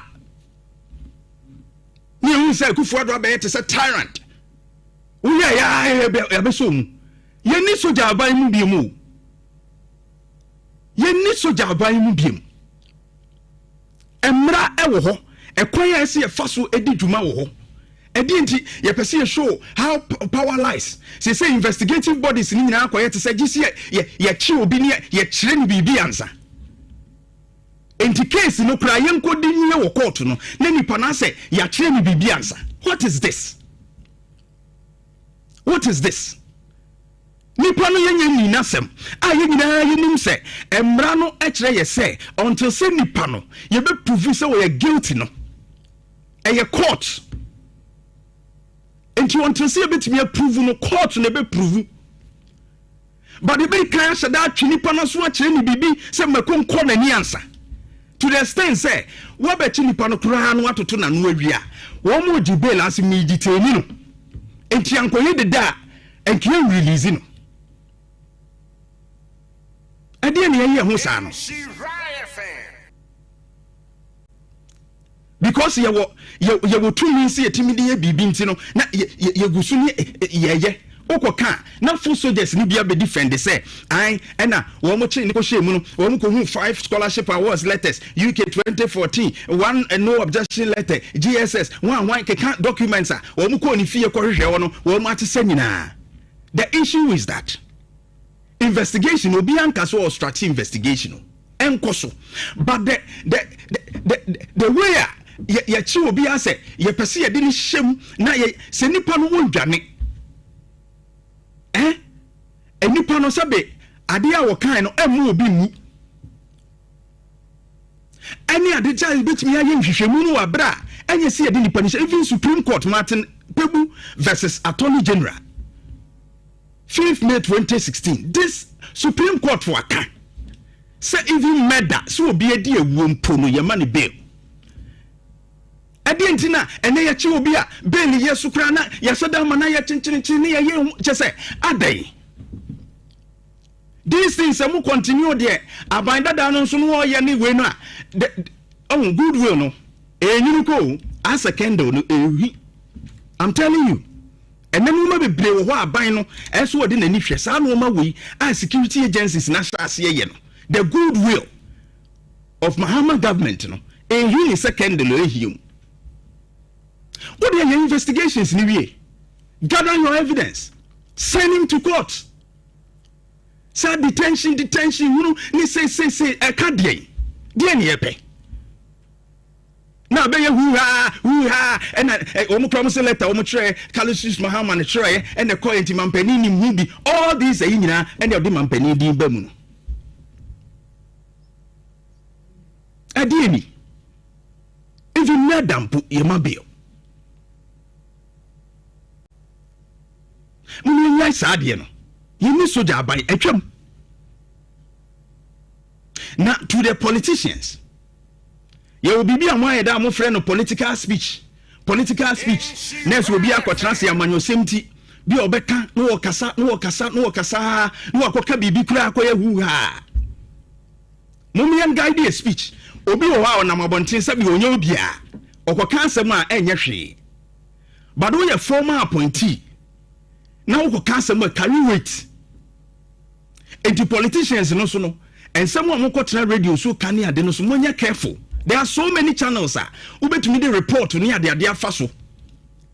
Ube to me a petition, ube to me a report to say na eko so near the ade. There were so many channels. But sometimes we one more. I don't know the because of politics in tea. Ni abeto agu abonten sa forgetting what it might also cause. Tisano woman so no ye ye. Now you know how to deal with issues. Say Ghana ni bi onam nchen bia ekoka asem a obetumi aka netra en carry weight. Me metie be ka asem e be carry weight. Wo ye former appointee wo ka e be carry weight. Enti hwe ba bia wo gina ni ba bia wo. Any bremo e be cancel bi. It's very very much important. But you to be bia from Ghana no just say odwene ho a wonte ase. My point is sa ya chi obi ye shed sa abuse of investigative powers no security agency no yai na ya do so do even madam po ye ma bail e di ani. Oh yeah, come on. Isra 104.5 in Shiraya FM 104.5 and we are done. Na Tema Central Ena Constituency Executive CB wono akọ na womo akodi dwuma bi ewo na NHI officer wo ho no omo se omo constituency no bi anya appointment enti womo akotum se womo mu obi anya adwuma it took the mayor ena adwumafo no etimi awura adwuma nti several hours so omo di adwuma Sound profile akoto office ni mu a ya hwere no e your mind productive hours e ne ase no sound profile yinti akwabolobo ye wogina hoyi wo so e constituency executive e wo Tema Central metro ho no NHI e no makotum yentie no asem a wo no mugina so mo kasa asem. Chief Metro Director for Tema Metro has been done without recourse to constituency executive, and we think that it is becoming too many, one too many if I should say. So this morning we decided to lock the place up until the proper thing is done. Then work can continue. If not, aluta continue. As long as life will permit us. Ore bra Facebook na be executive here. Ono akra kasa wo kasa kra no. We wo de na kwotena office ya. Oti akonwa ni mu wa munato. Sa kasa wo kasa kura wuntimi home in Shiraya FM. NHI's Metro Director for Tema Metro has been done without recourse to constituency executive, and we think that it is becoming too many, one too many if I should say. So this morning we decided to lock the place up until the proper thing is done. Then work can continue. If not, aluta continue. As long as life will permit us. Because if you talk about things and they tell you it should be done, it will be done. But they still continue in the same fashion from a particular direction, and it means it's not the best for us as a party and as leadership in the constituency. There should be proper consultation. As constituency, my chairman is here. You can find out from him. The organizer is here. Other members of the constituency, executive members are here. There have not been a single meeting that we've been involved in the appointment of anybody to the assembly or any position within the metroship. And that is our problem. Any final message? We want to get it to the appointing authorities that this appointment should be reversed and the proper thing done. Consultation. Whoever is deserved to be here should be here. Not somebody we don't know in the constituency. We want somebody who lives here, votes here, and struggled with us since the birth of Tema Central in 2012. We have lived our life for this party to today. We will not work. Monkey no go work. That will not happen. Enti akwaya wojina hoyi. Edi adwuma pa no wo constituency o.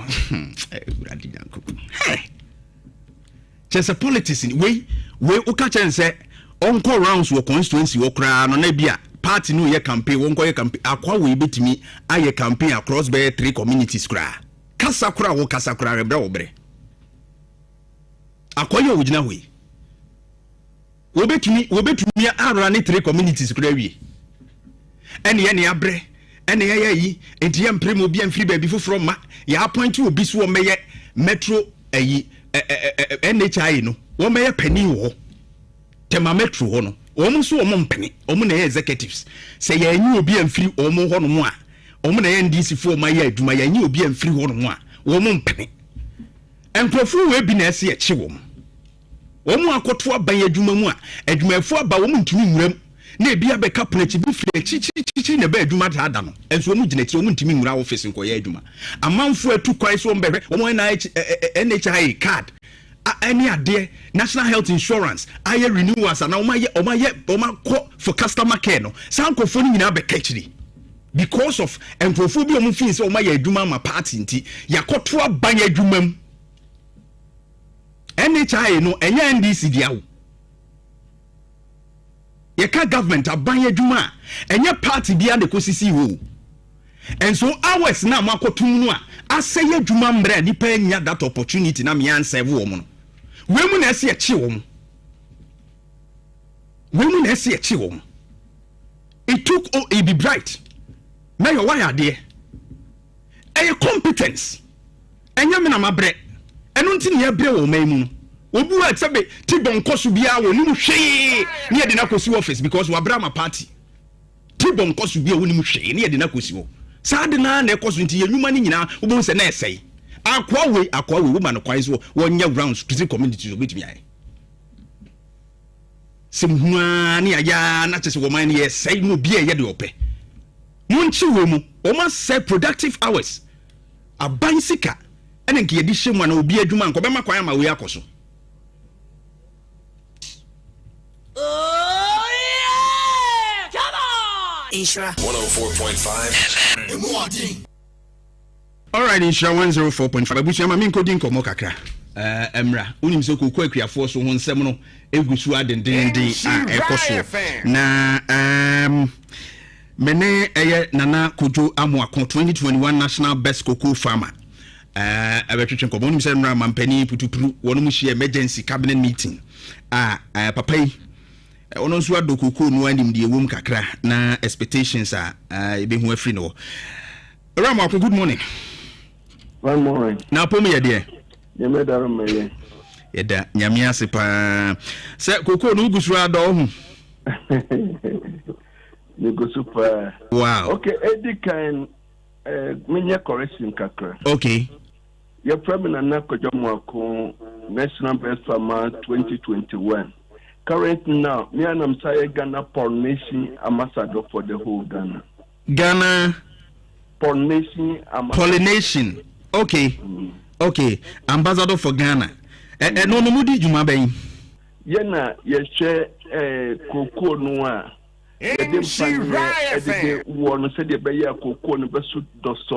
Okay.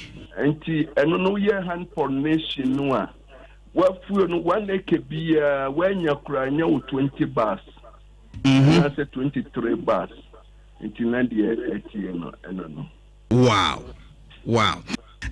Mami mi sa KuroYiMuNsem no. Minim sa wo de wa wo mu a check akra. Unua no mu esu minim sa wo anso wanya wo sika de first of all. Wo de wanya wo sika.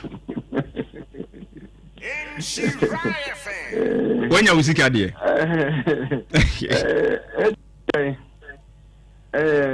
Metia okuafo metia watiefo nyina right ene obi a wotie Insura FM bia no waye Insura ba Insura FM edikan no sasem we na koko we na ba no enye edisifo nko na ato omo eye MPP tema na yewrabo ahedu nsiye siyi wo koko board no 2020 omanu kwa ahuchirem sesesi ya eti satam no omu decide say so omu tiso o se da bi yewra so beti so pa de ne na yibedi mo na menye de mamenko Itom compare bisia no mo ye den mo di ti yeka.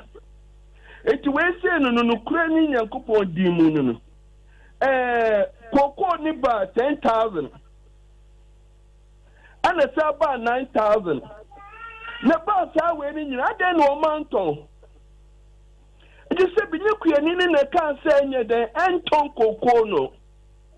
No kura ni Nyankopon di mu. Kuya ni bi enim dollar sem ni we. Eti so wato enipa ni cocoa no. Ekwe bia so na se wo hwe na oye de wudi tia neka. Sisi anso ka se wudi hwemu a. Ekuyafo ni fa wo ho no mu a. Do di to sebi yo no. Momoni kura di echi na yim kura mpo no onye den wonya. Sisi a me no ka se na mo akukura mi ni ekwa mi okoko 50 bars na sifie sisi a. Hey. Koko 50 bars na sifie sisi a. Yenye de yen toye. Ana no kreni ni e ka Ghana apart from cocoa no bibie ni ho ye ko UK no o ma yen nyina ti asiese Ghana cocoa no na ye quality a country bia obeye chocolate bia no so nya Ghana cocoa ye de edefra enti no kreni ni e ya foni so ne die me who say apart from abanu obi etimi ahyepu cocoa ye de edede ko I just say we are now aja akuafo na koto ma peaceful no na peaceful no so de akwa be di wo fo no na di wo fo no so de akwa ma aban etu aban ne de wo da say wo behwe ma cocoa no ayeden edi akọ ba we no so de o ma ye no memu no akwa ba say sese na kuafo ni nyina esu yesre yewura president yesre yewura finance minister atofo se menini hia wo we se no fanti ho no oba first no enipa bi a no opemasempa ba o humani na mo no kura ni Nyankopon di mu de no masik ka kone de mesre NDC abanse so ma person mutwa another 4 years in the Cambodia. Mesre wo say Ghana history a baby no wa ba what cocoa was wo a baby no one mo a kanu so edi ya onko pabisi anya den ensu no fa shame na se si ya no afa so pofu say yento cocoa ni ntimi se bi kura bra o munye de o monto womun kwankoti cocoa no senti ni said the okra mpo no womunti yeka ana de sato subiye mu no se no de kalam se ni de cocoa board fo na eboa mo ma ye ne mo senti ni se ni cocoa do na wankwa kari no onye sika na obi abase obeto na fuo no de 2 kalam se oba ne den obeto ama no ese me hu ni pepi wo hono mo a one more tonya mitu wa na me wa nu o na se mompani mfo no aja made edi to dia ni edi kra na chief nese akwa to say almost small girl kono no se nyese small girl wa ni mu no so nyese almost small girl because they didn't say na bebre nya o ma jinsen komu wo mu bedi aflo ni di baya galamse na past 3 months di nani senke sikadia na galamse aba wanye den esi wo to di free ho eti me say you were president and Mr. to force say wo mu di cocoa board enka wo mu tiri mom na kwan bia so no wo mu hwesum betia kuafo ne ka na sese no kuadwuma yeye wo kofo branch bia say wonye kuadwuma so akoscare school ana say wako meda obe power ni so ese kuya na kwa nkokora ni we na ni we mu ana obdi wom ese mo ma sa pa ba na mudi mani ahwe gold isu a se gold no so titima na Ghana kokko isu no na kuyafo no so fa adi ya roba ni wi a ese Ghana ya wade ba bi yem Mube sorry ako parliament. Akeka brofo no sa sorry ayede abefie. Because koko no ne kura o man no. Koko no na yese. Abanu mu ani ko hu no kura chain. God no. Jese na bana menani akoko no hu chain koko no. Enti akoko base koko no aso omo nto. Ye nyina enu pepe se. Ejo man so mate so die. Nenso ekwebi obefo so bia na ye were president. Mame, the poasemu. Abefo wo 4 years wo betwa. Na the next 4 years bia wo betwa no. Na twa say want to koko no so. Ghana no so what so one city podia. One can who say in the next 4 years na no betwa. Because ekuyafo na to aba no adide ma wono. Never say 2024 umbato abano no. MPP phone kokotina si wo bia ntia mama kaso. Koko okoles oyebetum. Ekuyafo ni nyina keni mu se. Umbato koko ni mu. Ano kofo aja center city spread to so. Anu na ma nye yewura mama campaign oye yo. Ani na mekuyafo no fa hu ye MPP fo ahi. Ana bebra akoto o maba. Ana bebre so to aba no ye de diti a wo mo. Okwa ya santi atim no fo a. Jaso district ya. Wodi ba fa kwa kogina MPP on beto abama no. Na sa we na koko bo no obdi ye nitim. Ana wo nyina to aba no ma NDC. Eje se no kure ni nyakopo di mu ni. Akuyafo ni su. Akuyafo ni dia. Mrs. Safra chese. Obi wa mentia wadi koko o for bus go hono mu no no onye sika ntodu ani edie na abe ana okoko so a abe no so abone na so abrahu sembe ni adai na mu mekuyafo yesu ku yeyem kuyafo su ku yeyem tetie kama fo bia obi akọ parliament dia wa mo yidi ani obi aka na nso kuyafo hu nsamba dia wo so bia so atimiaka Jese no kureni akuyafo yaye mobo ewo Ghana ejese ni die sabana nseya yegina die sika bede begu ho ye die sika egu ho no mu ni wie a na so ma ne bekoso biem die a yenyina ti wo man yi mu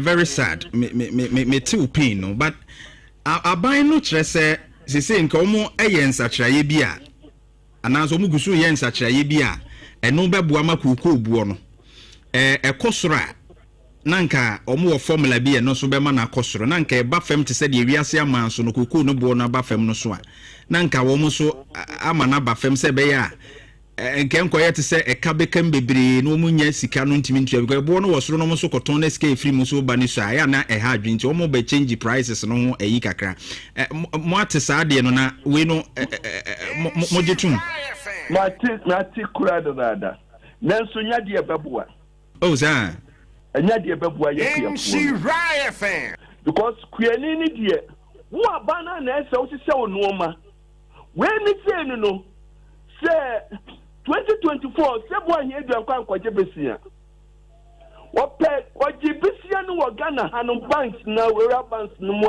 anyway mu anu omdi to koko no it is say no edi abaya ebo no edi akofo mu yi enche bia bon be sa rezi edi kwa bia so no abane pe besia no fentia wodi tie wi a neja one so atwen kakra a price ne ba akwakoto because Africa for koko edikwe any Nigeria for koko mudi dikwe wa mukwa mudi dikwe no anya dom dia chocolate na beyi because I just say country bia be chocolate bia ya kwa mass wo UK no omo mayeti asie se country bia be chocolate bia na just wonya Ghana koko different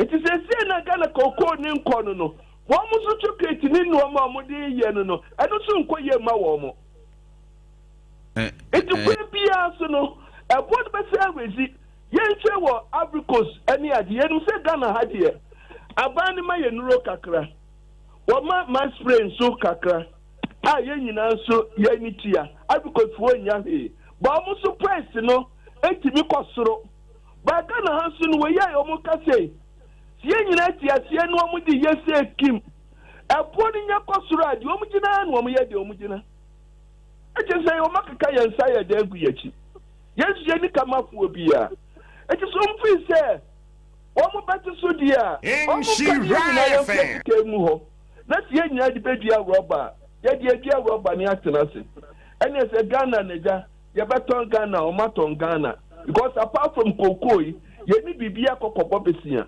na se waba na wo so tesua enye wo nko so wo tam no FPP busu obi abo ahedu 2024 okay again one mo do man table no so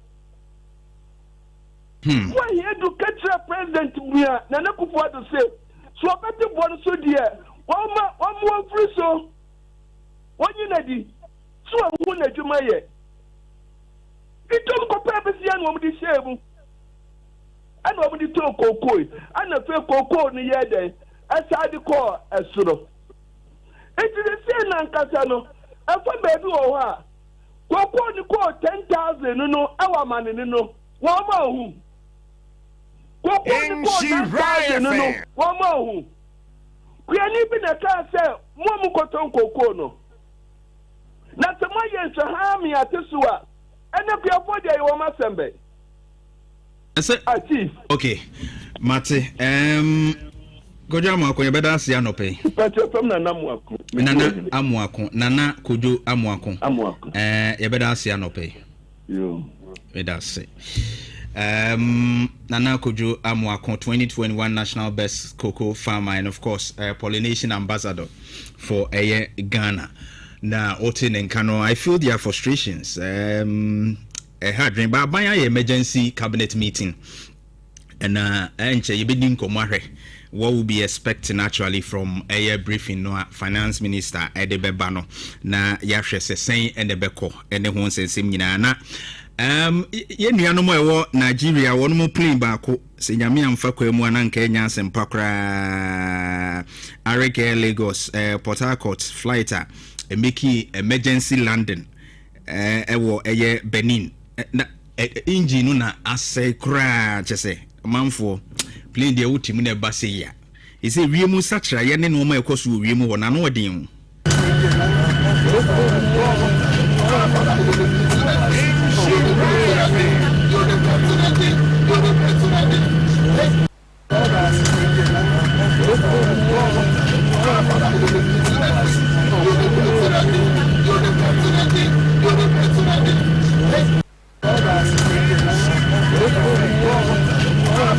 Nese engine no na atetesa no nyame na de o ma besi fam na we dia no odin ye nuano Nigeria for one more aircraft baako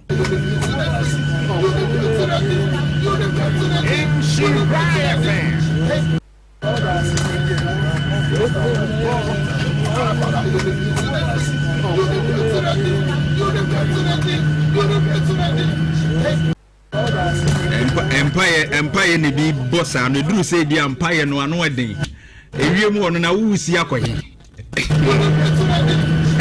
wusi afahe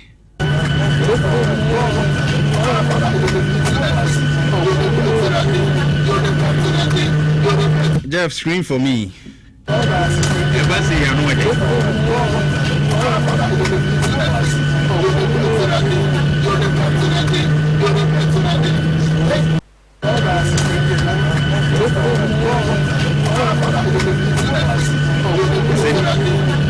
enipa wo mu so enya agro wono mo kan plane kese pa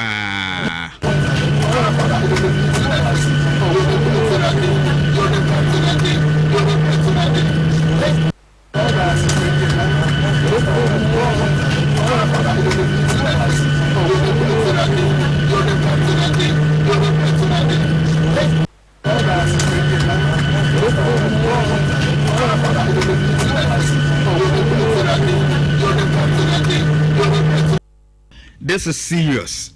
Nyame na edu omo afofie ma nei. Wo mo atimi esifam wo Benin. Na hadwen papa said ye na plane no esi aye no engine ni nyina wona tete. Nti we no nyame na edu omo besifam nya sa de na chese ne aye no de. Ye ka galamse asem a. Eya na manfo afa no so tra ne ade ene emoa ne nya ba bi na wo. Ese kura ye hu sutobre ene ye hu sebe epebre. Enti bra ese pesi ne di bro nya wie ne ahwe ne mu se pebesi. Ne nsu agam enye easy. Enya nsem keto akura me nim se pesi a ye adwuma. Ewo me dan ho me hwe chese no ma nyina asai. Wahu chese no ma nyina asai. Because when you say pesi ye di bro nya wie ko di nsu nhye dan to beto gidigidi abeya yo ne nsu agam. Enne wo ankasa wo de me bisa se pebre ene brebe ya obetumi aka kire me. Ya say yen chese yen sase ni enua ne chese no ma be ma abode no atumi agina yie no na bra Facebook be hwa de ne we nu ye onyina na ase de nanka ye onyina na de abo yi so abo anu so wo ye de mo am Facebook no mo ni din kire me na abo we de anu wadin tubo si nanim no obekọ on to bo nzi nanim oda na ni anamba mu zage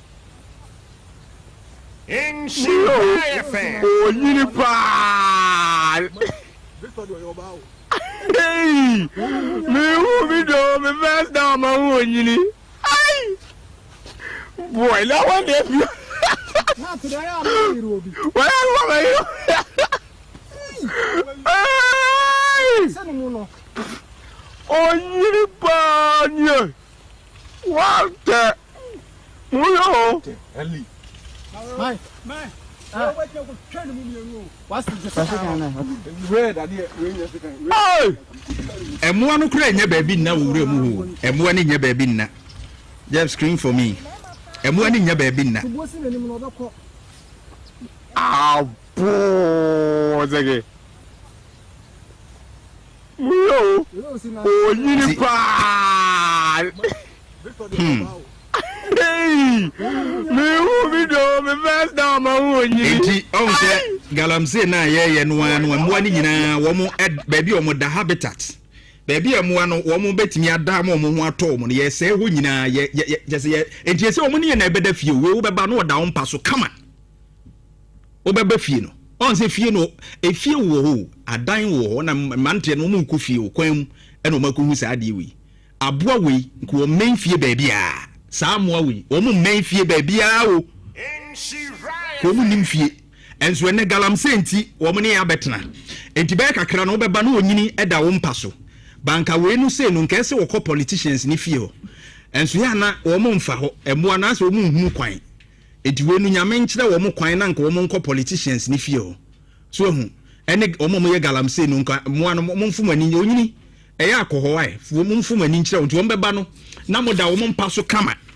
so hu na mo akyekyere mo hu guo ko mo abehu bi on de manfo fam o kofie we abo a wakohia no because aboa no ne dan a wo wura mu ne yasɛ no baby aboa ne tie no ye didididi wa sɛ no galamse enti ti ne aboa na bafie aboa no wa bafie so hu ye ka mu ntie no be kakra we nko mpiem wo nkran ho no ne politician wo mo ye galamse ni baby o makobo o mapata no mo hye ye galamse ni se no akosra wo mo kama o menene wo mo ahase menene ne firi ne nan so hu na menene kwa ade beche no menene no aye ma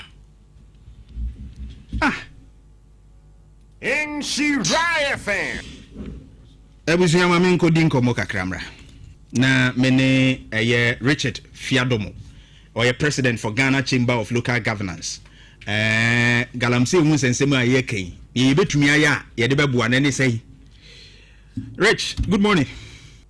Yeah, good morning, brother. Bra bibi aboko de.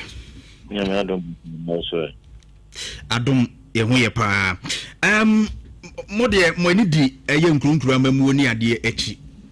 Mo hu video aba Joy News expose aba ya DCs ni ade wo mu ede wo mu ho afra galamse ya ye pesi etu ase politicians bebre ede wo mu ho awura mu yi. Bra ne kun ne beko yie de. Yo, that Riot fan. That got me see. Yeah. So that some time ago during the NPP era. Riot fan. Okay, I said as a minute, you know some of the people who were in Galamsey. We didn't see much done about it. I know what country baby, mammy. You know, that's it. It is Riot fan. Say a performing more than yours, many politicians like that. To be more than say. It's one of the reasons why I'm saying you need to say because politicians and highly connected people are involved in it, and that is what because I'm saying you can't want them. I said it. You know, I believe strongly saying we have something to change behind. Join exposing. I see keep executive become. And share that in the sir. And you cry. At all. Yam sham KuroYiMuNsem no. Utie DCs no a. Wonu mu ho aka wo mu no a. Wo mo kire se practice we a wo mo gitwo shamfan aya ban ne ho. Wo mo gitwo excavators ho ne ade. Mo de mo nanti mbebre ahwe DCs no dwumadie. Anye bia sa de we practice e koso wo ba bia ana manse central na yakopie no nko a. You know that yet in she riot fan. Say, oh yeah, so don't be make activity. We come and assembly ever you near from business operating purpose.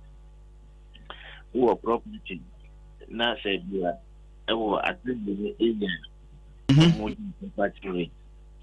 Into sir, to in she riot fan.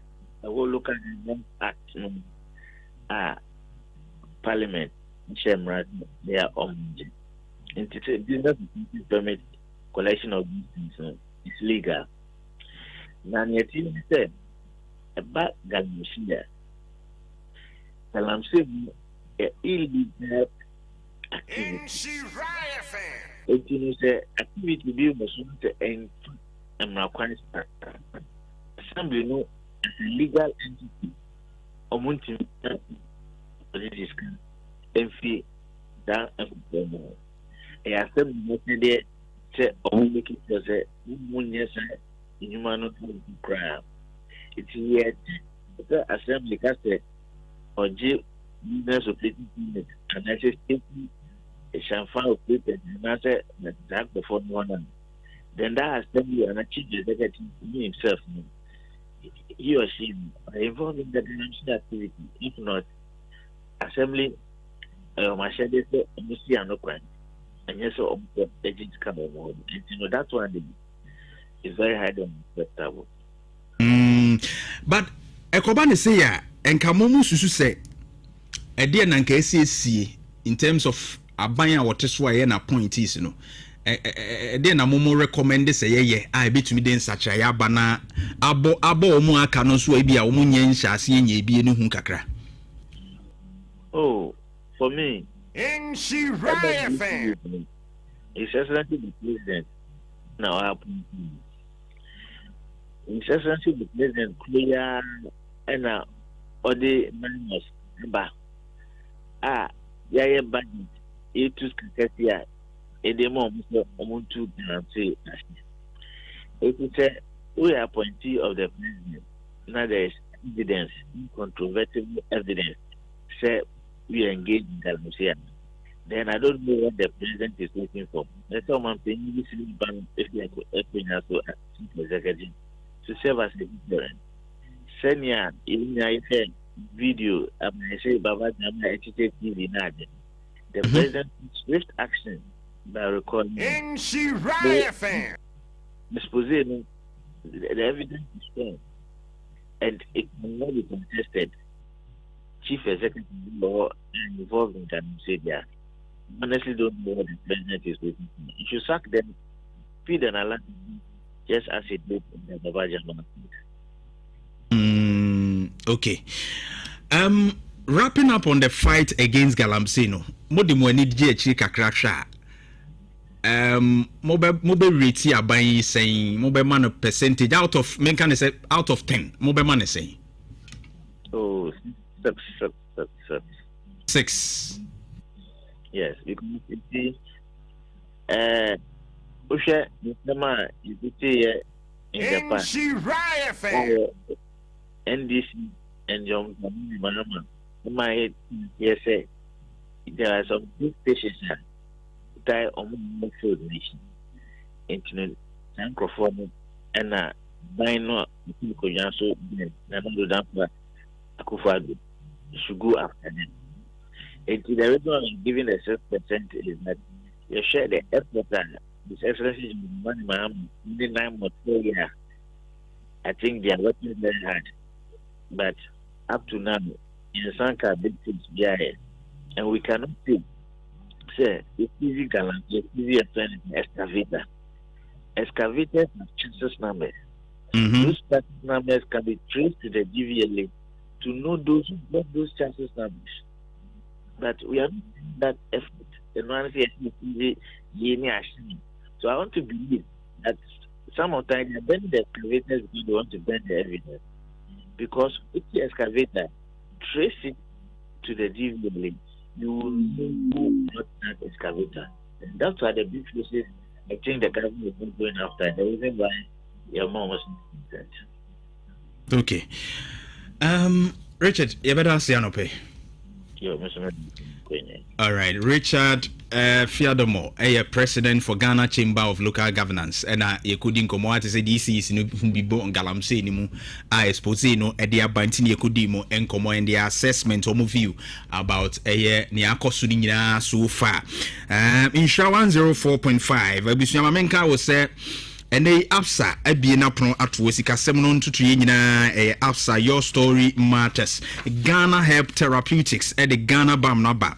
It is a baby your yafa bitrasra na wow Pepuni wanina no mesro de bi atu to shemu say ya theatre ba ko de tunchu shemu ana etutu na eba no na hu akomu huni mwesi ana kata no ne ade nyina ebabo no bon karate kra asthma ene eye ada respiratory tract conditions no nyina hu asa no a ebebo 20 minutes na just ato 0240-211-709 0240-211-709 Ejoso Medcourt Pharmacy ubenya bikonongo Paulina Asa Ponboase Smart Herbal wonu nyina e will be ho pharmacy shops herbal shops ni nyina ebusu Alaska Star Enterprise the decoration ho no mani nyina abamabo sheet blind curtains aroma diffusers bear spreads eba artificial grasses ni nyina Alaska Star Enterprise wodi bia ba forms ni nyina edum woni Prudential Plaza de di hwani mo first floor Mrs. Anoche Plaza in Crime so ye to do MTT the office ni hwani mo 0256 330075 0256 330075 kai say Stanbic app no so aba Stanbic app no de ye ne say ubetumi de transactions bia wo ye bia nti say bia opese o send sika e ma wo bi etua sika bi ana bibi ewu mu a ni nyina no eye Stanbic app no na emu Valentine de edidie ne say I love you no de ni nyina eye Stanbic ena mu aka ne yi na wo ka ne yi nso wi a ye nka ne sa atra memene da no why no oh happy Valentine's Day no why ya di do kakra wi no say what's your account number na de atum enne hia sika kakra wo do kakra so kire wo do Stanbic app no di duma ko www.stanbicbank.com.gh www.stanbicbank.com.gh na fi ene mo entwetwe enkomo lawyer Abbas Nuruddin ena eda NDC nkiti amudi hu ewa Asante Mantemu a communications no wono ene da no afensu make say o CEO Emma SIF lawyer good morning. Good morning. Na pomu ye de oh nyame adom ade a chinye de beka se nyame ya de o fese ne o mampanyu mahama etoto nyama e dollar abafom petro abafom man nyama bebre aye den abafom sure then yes manfo sɛnea mɛba fam na wɔn nso nhyɛ so saa kakra na ɔtemamufoɔ no nso ho nyɛ dɛ ntɔ mo menka sɛ yɛwura mahama baayɛ no biribiara yie ba menim sɛ baabi a yɛwɔ nnɛ no ɛyɛ kyɛn baabi a ne yɛwɔ adaa no nti ɛnɛ yɛ kyɛn nura saa na apɛ sɛ ɔka saa na teɛ okay ma misa sɛdeɛ wɔka sɛ nnɛ yɛ kyɛn nura yi so ebi so wɔ mu usu nnɛ koko akuafoɔ na mahu sɛ aban ayɛ putupuru nhyia mu mene baako akasa na mmerɛ aho yie paa ɛm sɛ ɔkyerɛ sɛ 50 bucks kora go a ɛho sikasɛm ayɛ den ɛhu sɛ aban ahyia ɛdeɛ ne yɛ expect sɛ yɛbɛhunu na ɛdeɛ ne deɛ yɛbɛwie ha yi yo akoko ama me fa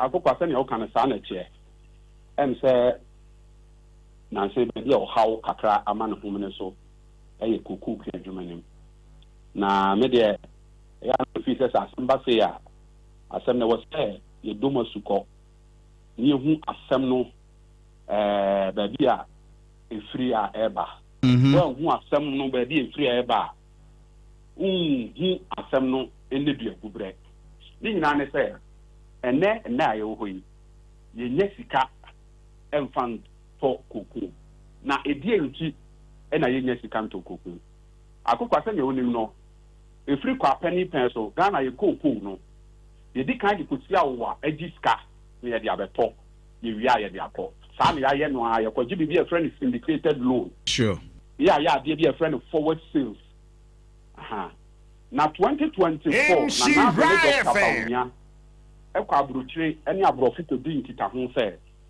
afi wei yɛn seseyɛ mu no yɛbɛtumi ate koko 800,000 metric tons nti mo ma yɛ ho sika yɛte koko no a ne yɛde ayɛ dɛ yɛde aba aborɔfo no nso ɛde ɔseɛ yɔyɔ ɛde sika no ma wɔn na yɛde sika no ɛma wɔn no koko 800,000 metric tons ɛwɔ sɛ wɔn de kɔ no wɔn tumi de mu 466,000 metric tons pɛ na yɛ dɛ ɛkɔɔyɛ ɛma ɛka 333,000 metric tons o man tinya anya dai amfa nkɔ ɛno saa ka no ɛna yɛwura mahama bɛto yɛ sika nso a yɛde bɛtɔ nso a na ɛnyɛ na ɛni hɔ enti afi yɛsa kɔ aborɔfo ne hɔ sɛ sɛneɛ daa yɛyɛ no ɔmo ma yɛ sika ne yɛmfa nkɔtɔ kuku yɛwie de abrɛ ɔmo no asɛm a ɔmo ka kyerɛ ne sɛ ɛmo ɛkɔ adidie maa yɛ a yɛnsa ka bi mo aban dadaa no abɛgye sika sɛ okoto koko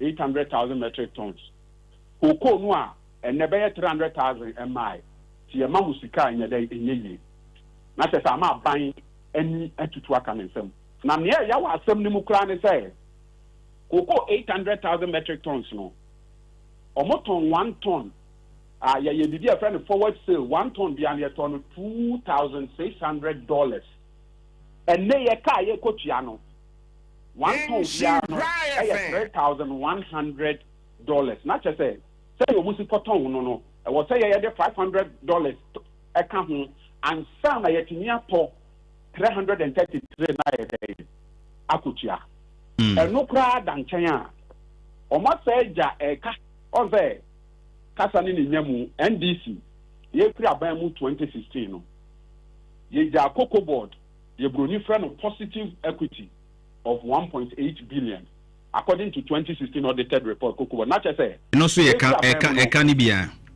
yɛfiri aban mu no na woti cocoa board ne ka deɛ no a na onya mfa billion positive equity ɛnɛ NPP firi aban mu 2024 no Omuja board negative equity of 3.8 billion. Like I say, what cocoa board the Japadia every nekamwa or the cut 3.8 billion.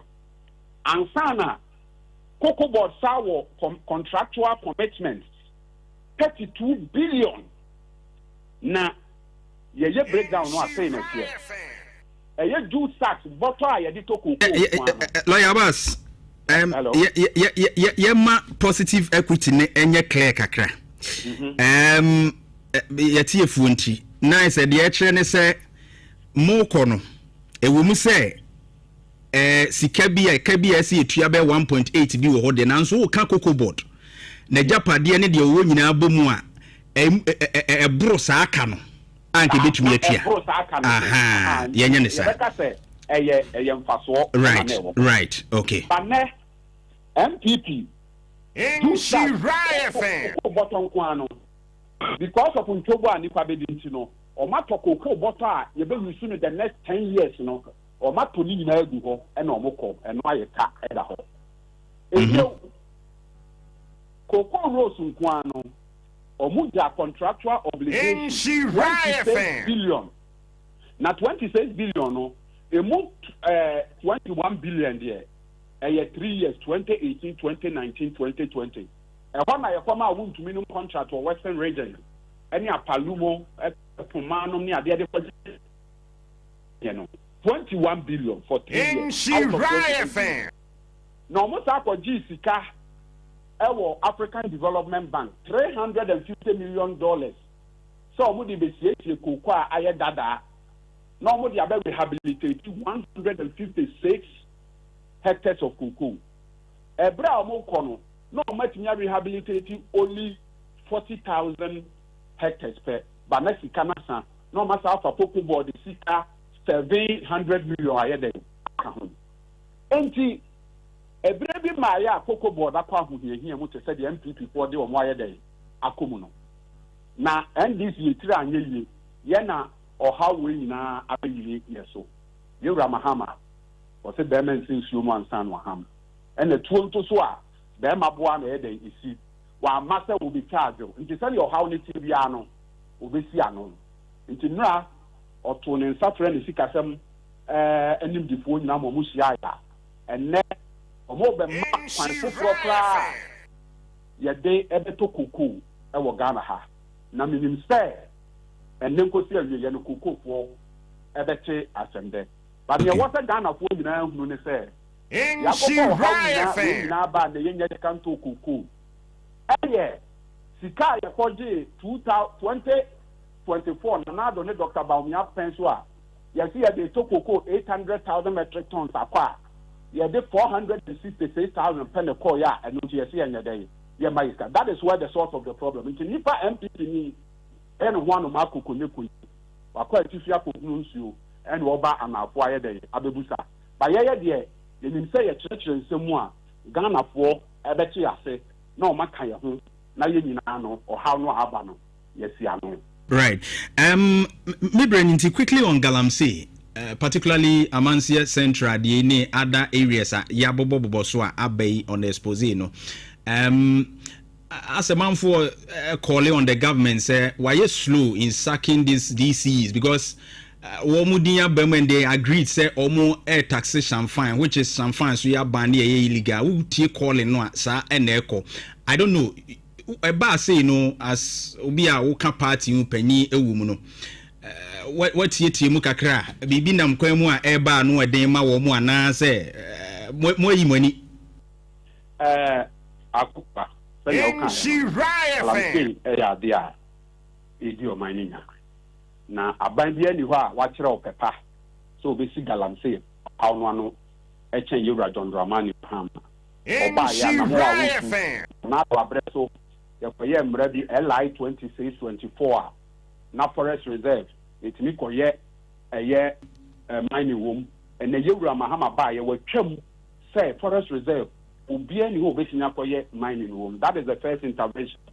KuroYiMuNsem first what you wa wo hene na obi de be free climb aba say the concession we amame no ene atwam ene se be ma small scale mining license a be ma KuroYiMuNsem wo so ohene krom ho hene e ka ho bi wo so krom ho assembly man ka ho bi wo so panyin ba ko wo krom ho ka ho bi na o mo hwe say nipa no adwuma no a wo ye no be dey obeye ni e no dan chan a excavators a ye kokra e wa amano ne ba ye de be sei ensuo e wa ha no ene yewra mahama say obi bia o pese okokra excavator no be kire de o de excavator no be dey e be ye ane sa wo de ba ye ma onye dey eni ti na ukotama porta excavators be 5,000 MPP address ye kra ba ye no ya gini nyina ye dey egu ho o kire de ukoye wi a yewra mahama de tracker e be bom ye be bibia friend duo fencing o so de koye kwan near the tracker bom nti sɛ wo so wo de nkɔ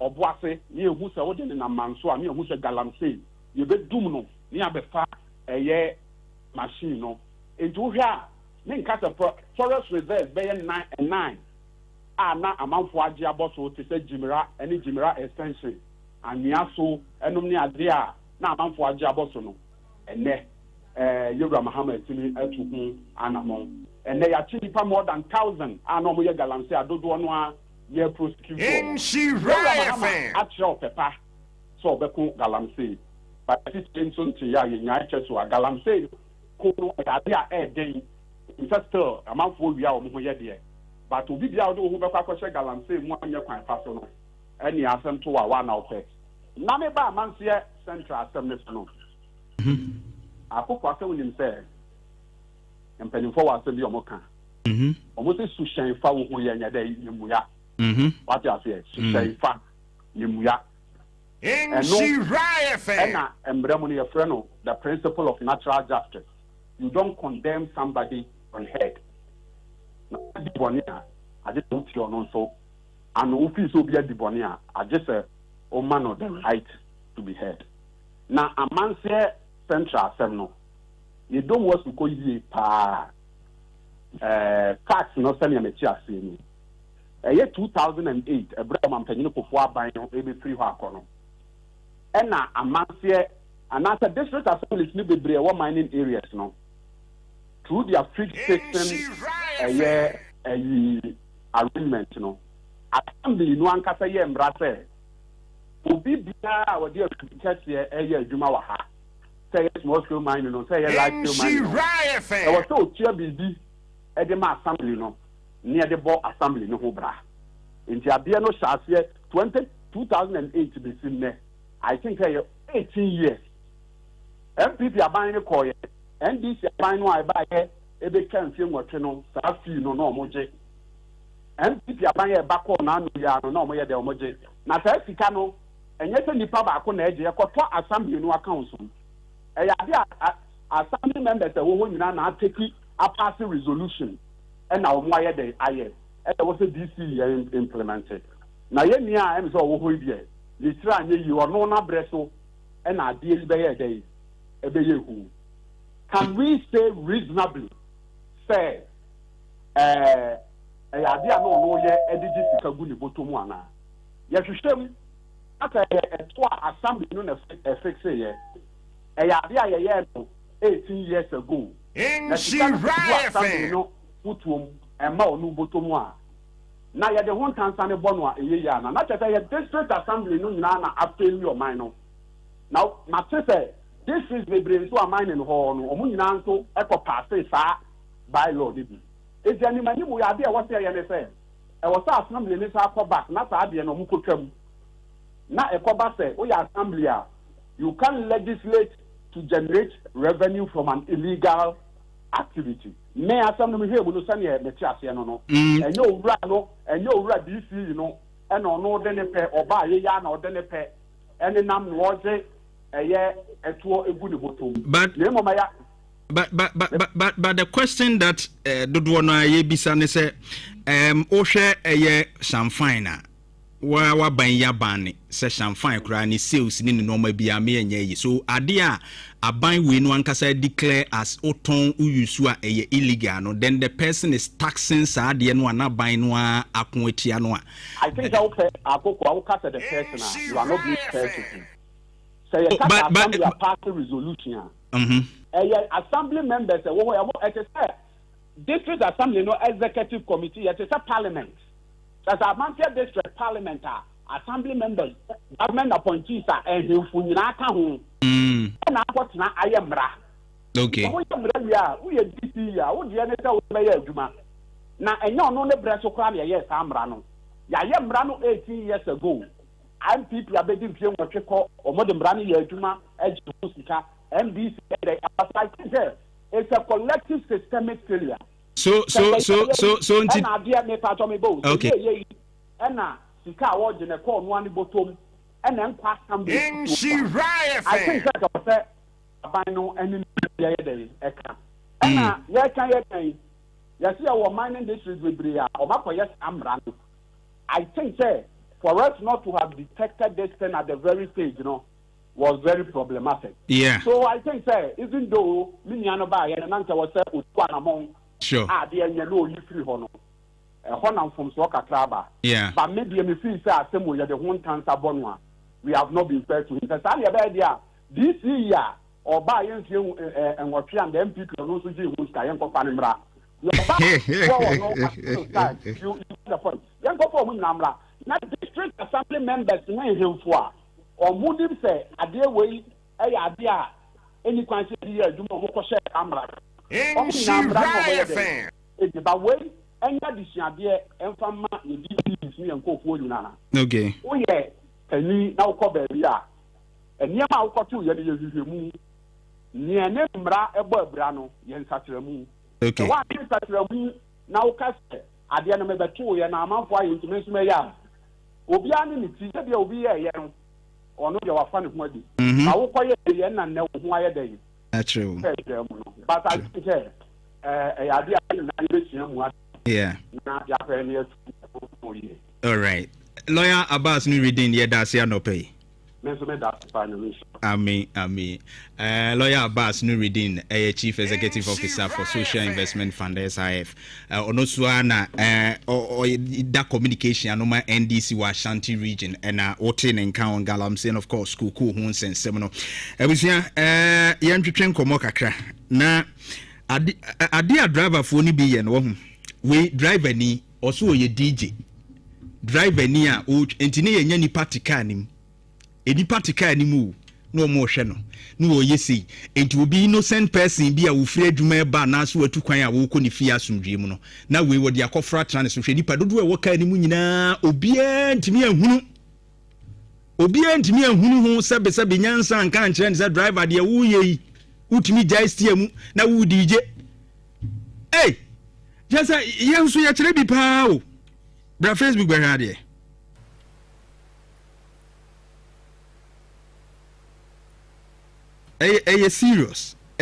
serious na watumi ajai steer ni mu na okura microphone no wo DJ driver wo DJ cheso obi amehwe no se wo ye DJ papa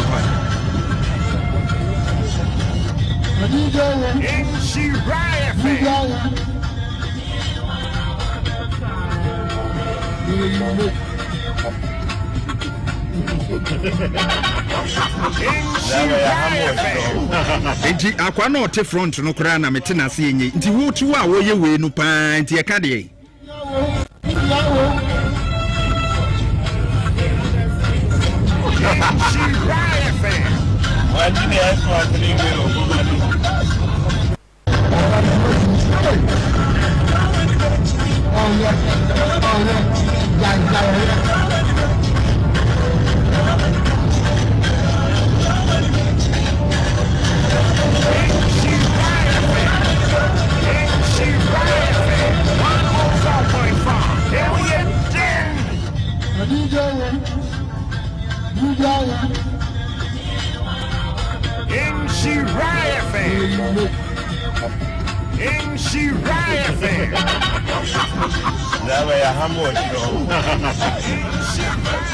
Enti we driver ena ojai si animu a no waso microphone mu eni je wom na enti na nkofo tene nchen wo front wo ye nka hwe enti wo bete pan no wakofra tene obi ka so no waku no bi one na yire ne ma waku wo kwa ne jimi enti waku wo ba wo mutimi nyina wo bia nka hwe nkyere no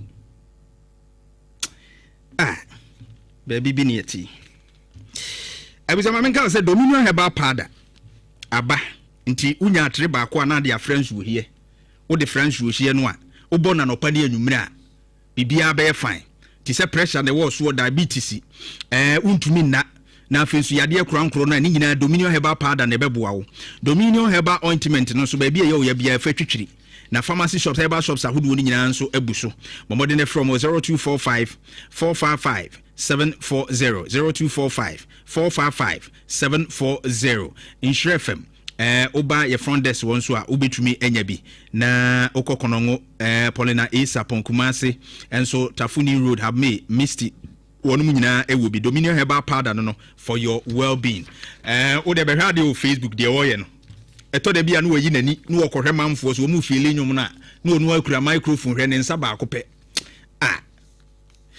Charcoal toothpaste pebi twitwiri sen body train yɛ de ayɛ ɛmaase yɛ fitaa kama wɔnum nka nyinaa etu aseɛ na ma osen no atumi agyina kyɛ mo amosimu efiti no behu se mo gya firi ase utwitwi osia na eba no ni nyinaa ebema ase atu ama bibia abekɔ mo fra free mfinhie nsia de kɔ no panifo so nyinaa mutumi yusu ema ne yeye Samara company ne de aba 0246 864 798 0246 864 798 Charcoal toothpaste happy smile kai say Ekosi April 30th Imperial General Assurance ese wono ye insurance papa ede amount enti woka ni insure na bibia enko ye o ma free fuel na EV charging coupons mo amo electronic vehicles ahodo ni nyina be charge o be ma coupon be kwa charge no for free free vehicle diagnosis and also car no for to aba mo de afidie susu betimi detect no accredited garages na hono do be ko 1 year life insurance cover e ma protection papa e ma surveillance ahodo chinie wom tissues wom bibia 0577 678747 0577 678747 Imperial General Assurance your solid protection and ye de ema wo ye be ma solid protection pa ma bibia akoye enti se wukunu ni a wo beduru fie atunefo ai wukunu ni driver ni a oduru fie atunefo ka chen se kwadwo wo bre ya so o mu piapia wa no wo kwa no nti jaisa nsem hunu no na wuntimi nye DJ wa bra wo drive so nti behwe no se wukunu no a wo Facebook a ye atunefo why oba atunefo se wo boy nso no a tunefo wo ba nso atunefo 2026 high sense new year enu an ye de yeden ye de ekoye ni mu a so hu ye fridge a to be ye TV a to be bibia ye mfidi a wuyusu ne fie bia high sense no enu an ene obia eto Kumasi City Mall Kumasi Edum Post Office Kumasi Tafo Kumasi Tanoso ni nyina obenya bi atumi ato showrooms no 0302 550000 0302 550000 enkran baby bia all regional capitals ni nyina ye showrooms no ebutubutu o kama pa Koja Farmer the Koja Pro Code number antipepu ne wane nyina betu ase de amount afi Koja Charcoal toothpaste fetwitwiri osinya hoden na ye fita Koja regular fluoride toothpaste no so kumwa we wosen na se na Kojak eye P ni F no sensitive toothpaste no eno nso masen se kaka na se fimfim wo nyina no ebebo apa edi wakagina mu Kojak Farm or Cash Drag Lane Accra Central Market for 0244 559597 0244 559597 na wono monyo so amano no Rural Bank PLC kai se head office no wo nyina hini on lorry station ni dinhwe ni Asaf Market VVIP bus terminal imro masreso abu akwatafu bibie ni 0208 007254 0208 007254 IPSOC Mining and Engineering Training School ehodi ekosua dump truck forklift loader roller backhoe grader bulldozer excavator ni nyina yekosua twi na etumi aboye G certificate machine certificate NVTI certificate ni nyina yebegibi eduada kosi eye fiada practicals ni theory ni nyina na yakire wawie 0539732766 0539732766 oboase zongo ye ben high sense dan na chipe ho na benwe SG Ghana se besia no ya tete so SG Ghana no bomode na besia na ya tete so no nso kokoje wodie na se dan na wusie die woye bia business bia woye bia no besia abeje a ensimu no wo fempa SG ene de ma wo from se 0302214314 0302214314 but Valentine's night no live band tuatua DJs nso bebonum ye kopiem Saturday ya ewo the crash bar eho ne yekoji ani pa DJs ni girem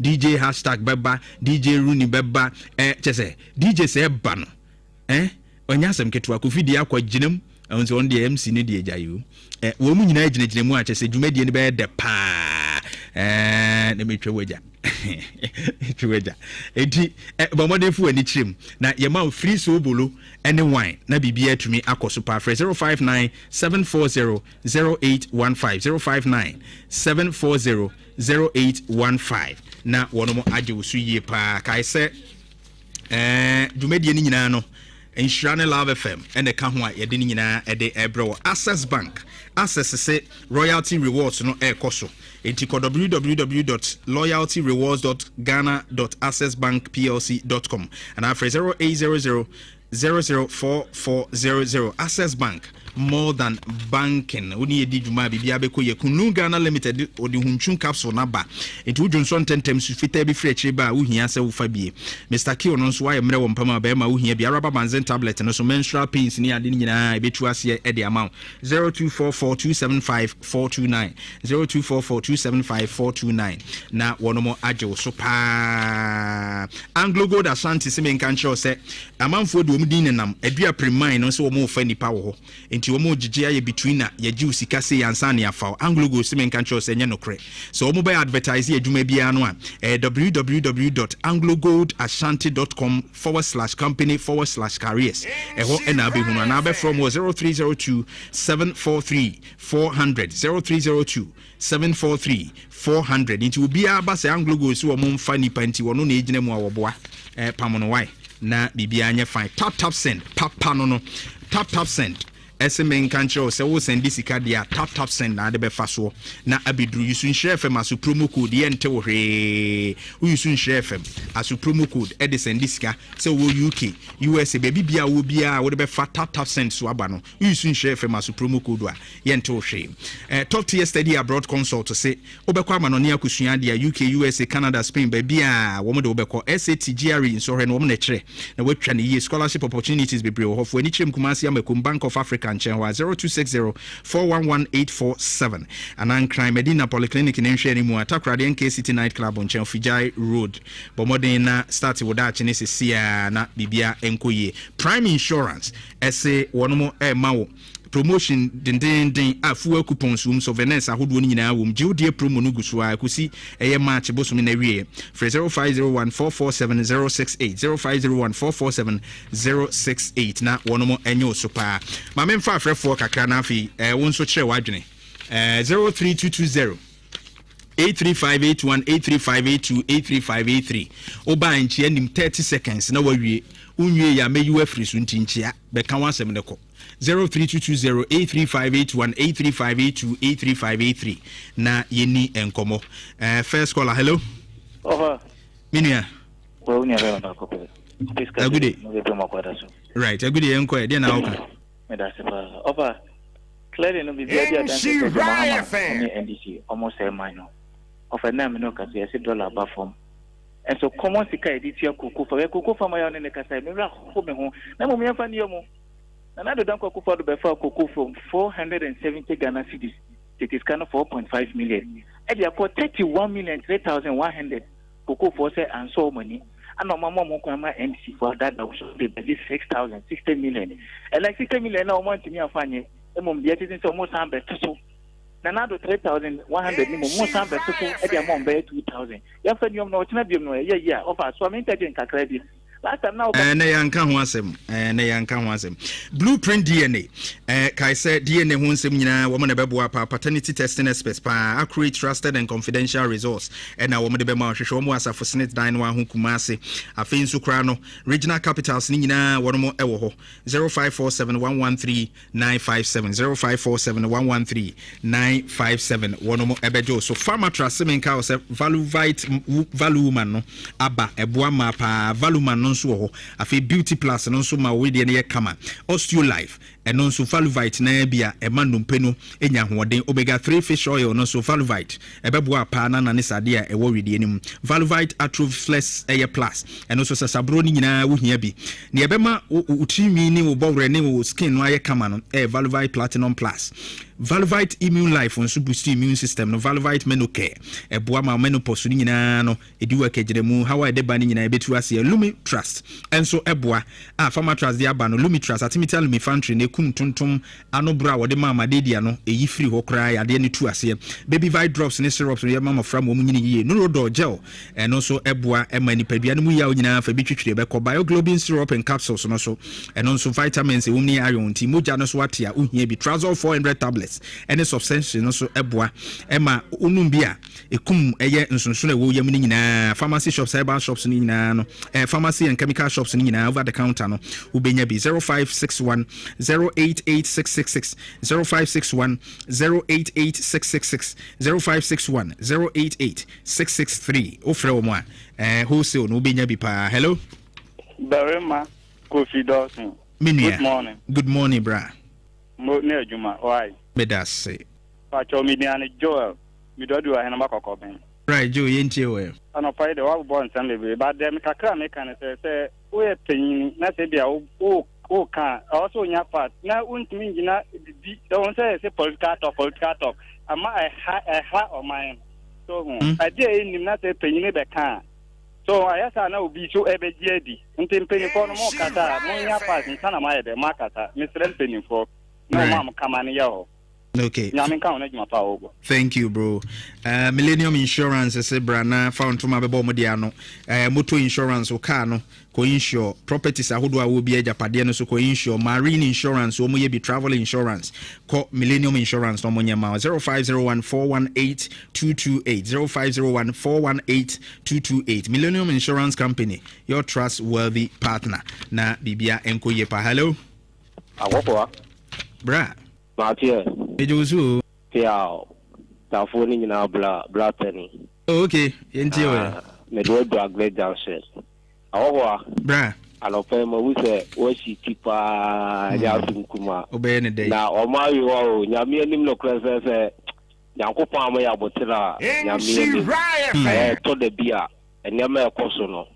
Awoko anya bete na Ghana penny for no me kama say omo pese omo de adwene dia omo de adwene kura dia bro kura bi so anya me ekoso no ese bufu na say ti omo wi mu ni esa betina wa jo mahama pese be ye ne matro kan bi e ba ne se na se kukufo afiafo esu so sadi ye de ti omo wi ni ya hwe ya nyame nim eni ma beye troka biem na ye de enim ne timi ye na unim say na say light ho sem kra ese soleba dum so nkete no eni ma fo fidie ta ese pa nya asem kumo ifa kumase ne nasefo no de ye too much kumase ne ade ne de ye something ma fa na si form na sa betina o ma ne ma troka biem a ene wa wuti na ai akwala uru ni ya mama masira no kwai papa ozo uru ni da we ye onyini maame galamse ti obi na befi dini o yami wo ma yi mobo me la ti all right me that's right resona mesro to Resona no na Resona no world's #1 deodorant abba about 72 hours sweat and odor protection kai say bacteria I would wear bani pedua ne ma hu yinka so hu fifiriti wa etu hia Resona kai say Resona yi wono agidin na wono ade ne ye papanti football tournaments dudu wono a wono sponsor FIFA CAF wono mu di hu duma pa Daddy Astos Accra TK Plaza and 11A Kimberley Avenue opposite Advanced Savings ubehu omo okanshi Takrade Market Circle oben Cow Bank Kumasi Edum Market Mrs. Anoche Dinon so entry animu on a Boss FM edin hwe animu ubehu ompa Mrs. Anoche Dino emu 0531 013 881 0531 013 881 and 0244 772 599 Danning Cancer Beauty Glow 2 shops were Edum PZ or by Asempa Pharmacy KJT Dubai shop number G1549 by police station wa KJT gate 8 in Sunre Nimu on a CBG Bank in a Wadan Krona Makola Mo Accra Makola Central Market in Sube Humon Crime 0543 384 958 0543 384-958 Resona deodorant yebe yusua no Stanbic Pay no ne de tuaka transactions ni nyina fire we businessman obe tuaka school ni obe tuaka school fees utilities awodo utua Stanbic Pay call stanbicbank.com.gh stanbicbank.com.gh and I'll be 0302401210 penny for bejo so Lazalite deodorant spray any body splash no mema dey storm run wide legend the my obsession instant crash medimosel on the temptation money mema nyina kaise kuma say any Prudential Plaza din hwe any first floor Mrs. Anoche Plaza 0240152204 0240152204 na wonomo ebejo so pa right mamemfa last caller hello Agwa. Minia. Na me asum je nkan. Enkan so bra. Dankwe me do adunya hini. All right, dankwe. E ho ye de. Mi bia boko. Right, into it. One de ya na galamse no. Omo to the left and right. Papa. Anu wadin wo hu. Anu wadin papa free that enko ko no. Akwanu hu nyina. Rivalry fan. Galamse ya.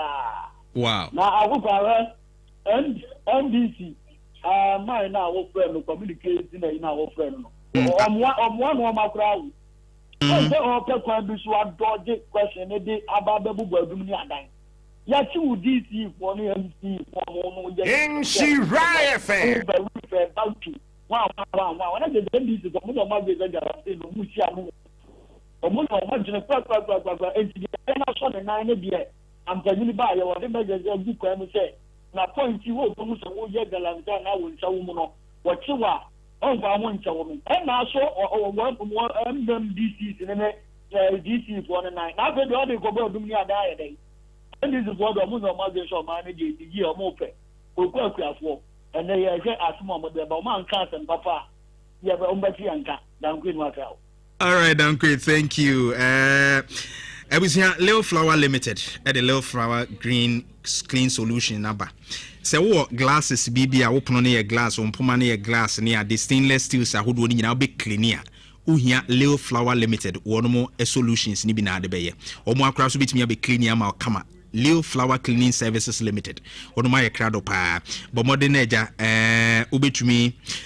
From 0532 764 930 0532 764 930 na one more ajos 0532 724 950 but more than from Sia Lil Flower Cleaning Services Limited one more ajoso o free kumase echo joso we through traffic light na se pe abrosan won sabe nkunsu pe obi hu omo na wo mo be dwumade ni nyina ma o kama pa Richard na pamfo to aso KuroYiMuNsem ene ye de ebrewo Midi de Barima Kofi Dawson. You do be sure, Macra. Yamen can.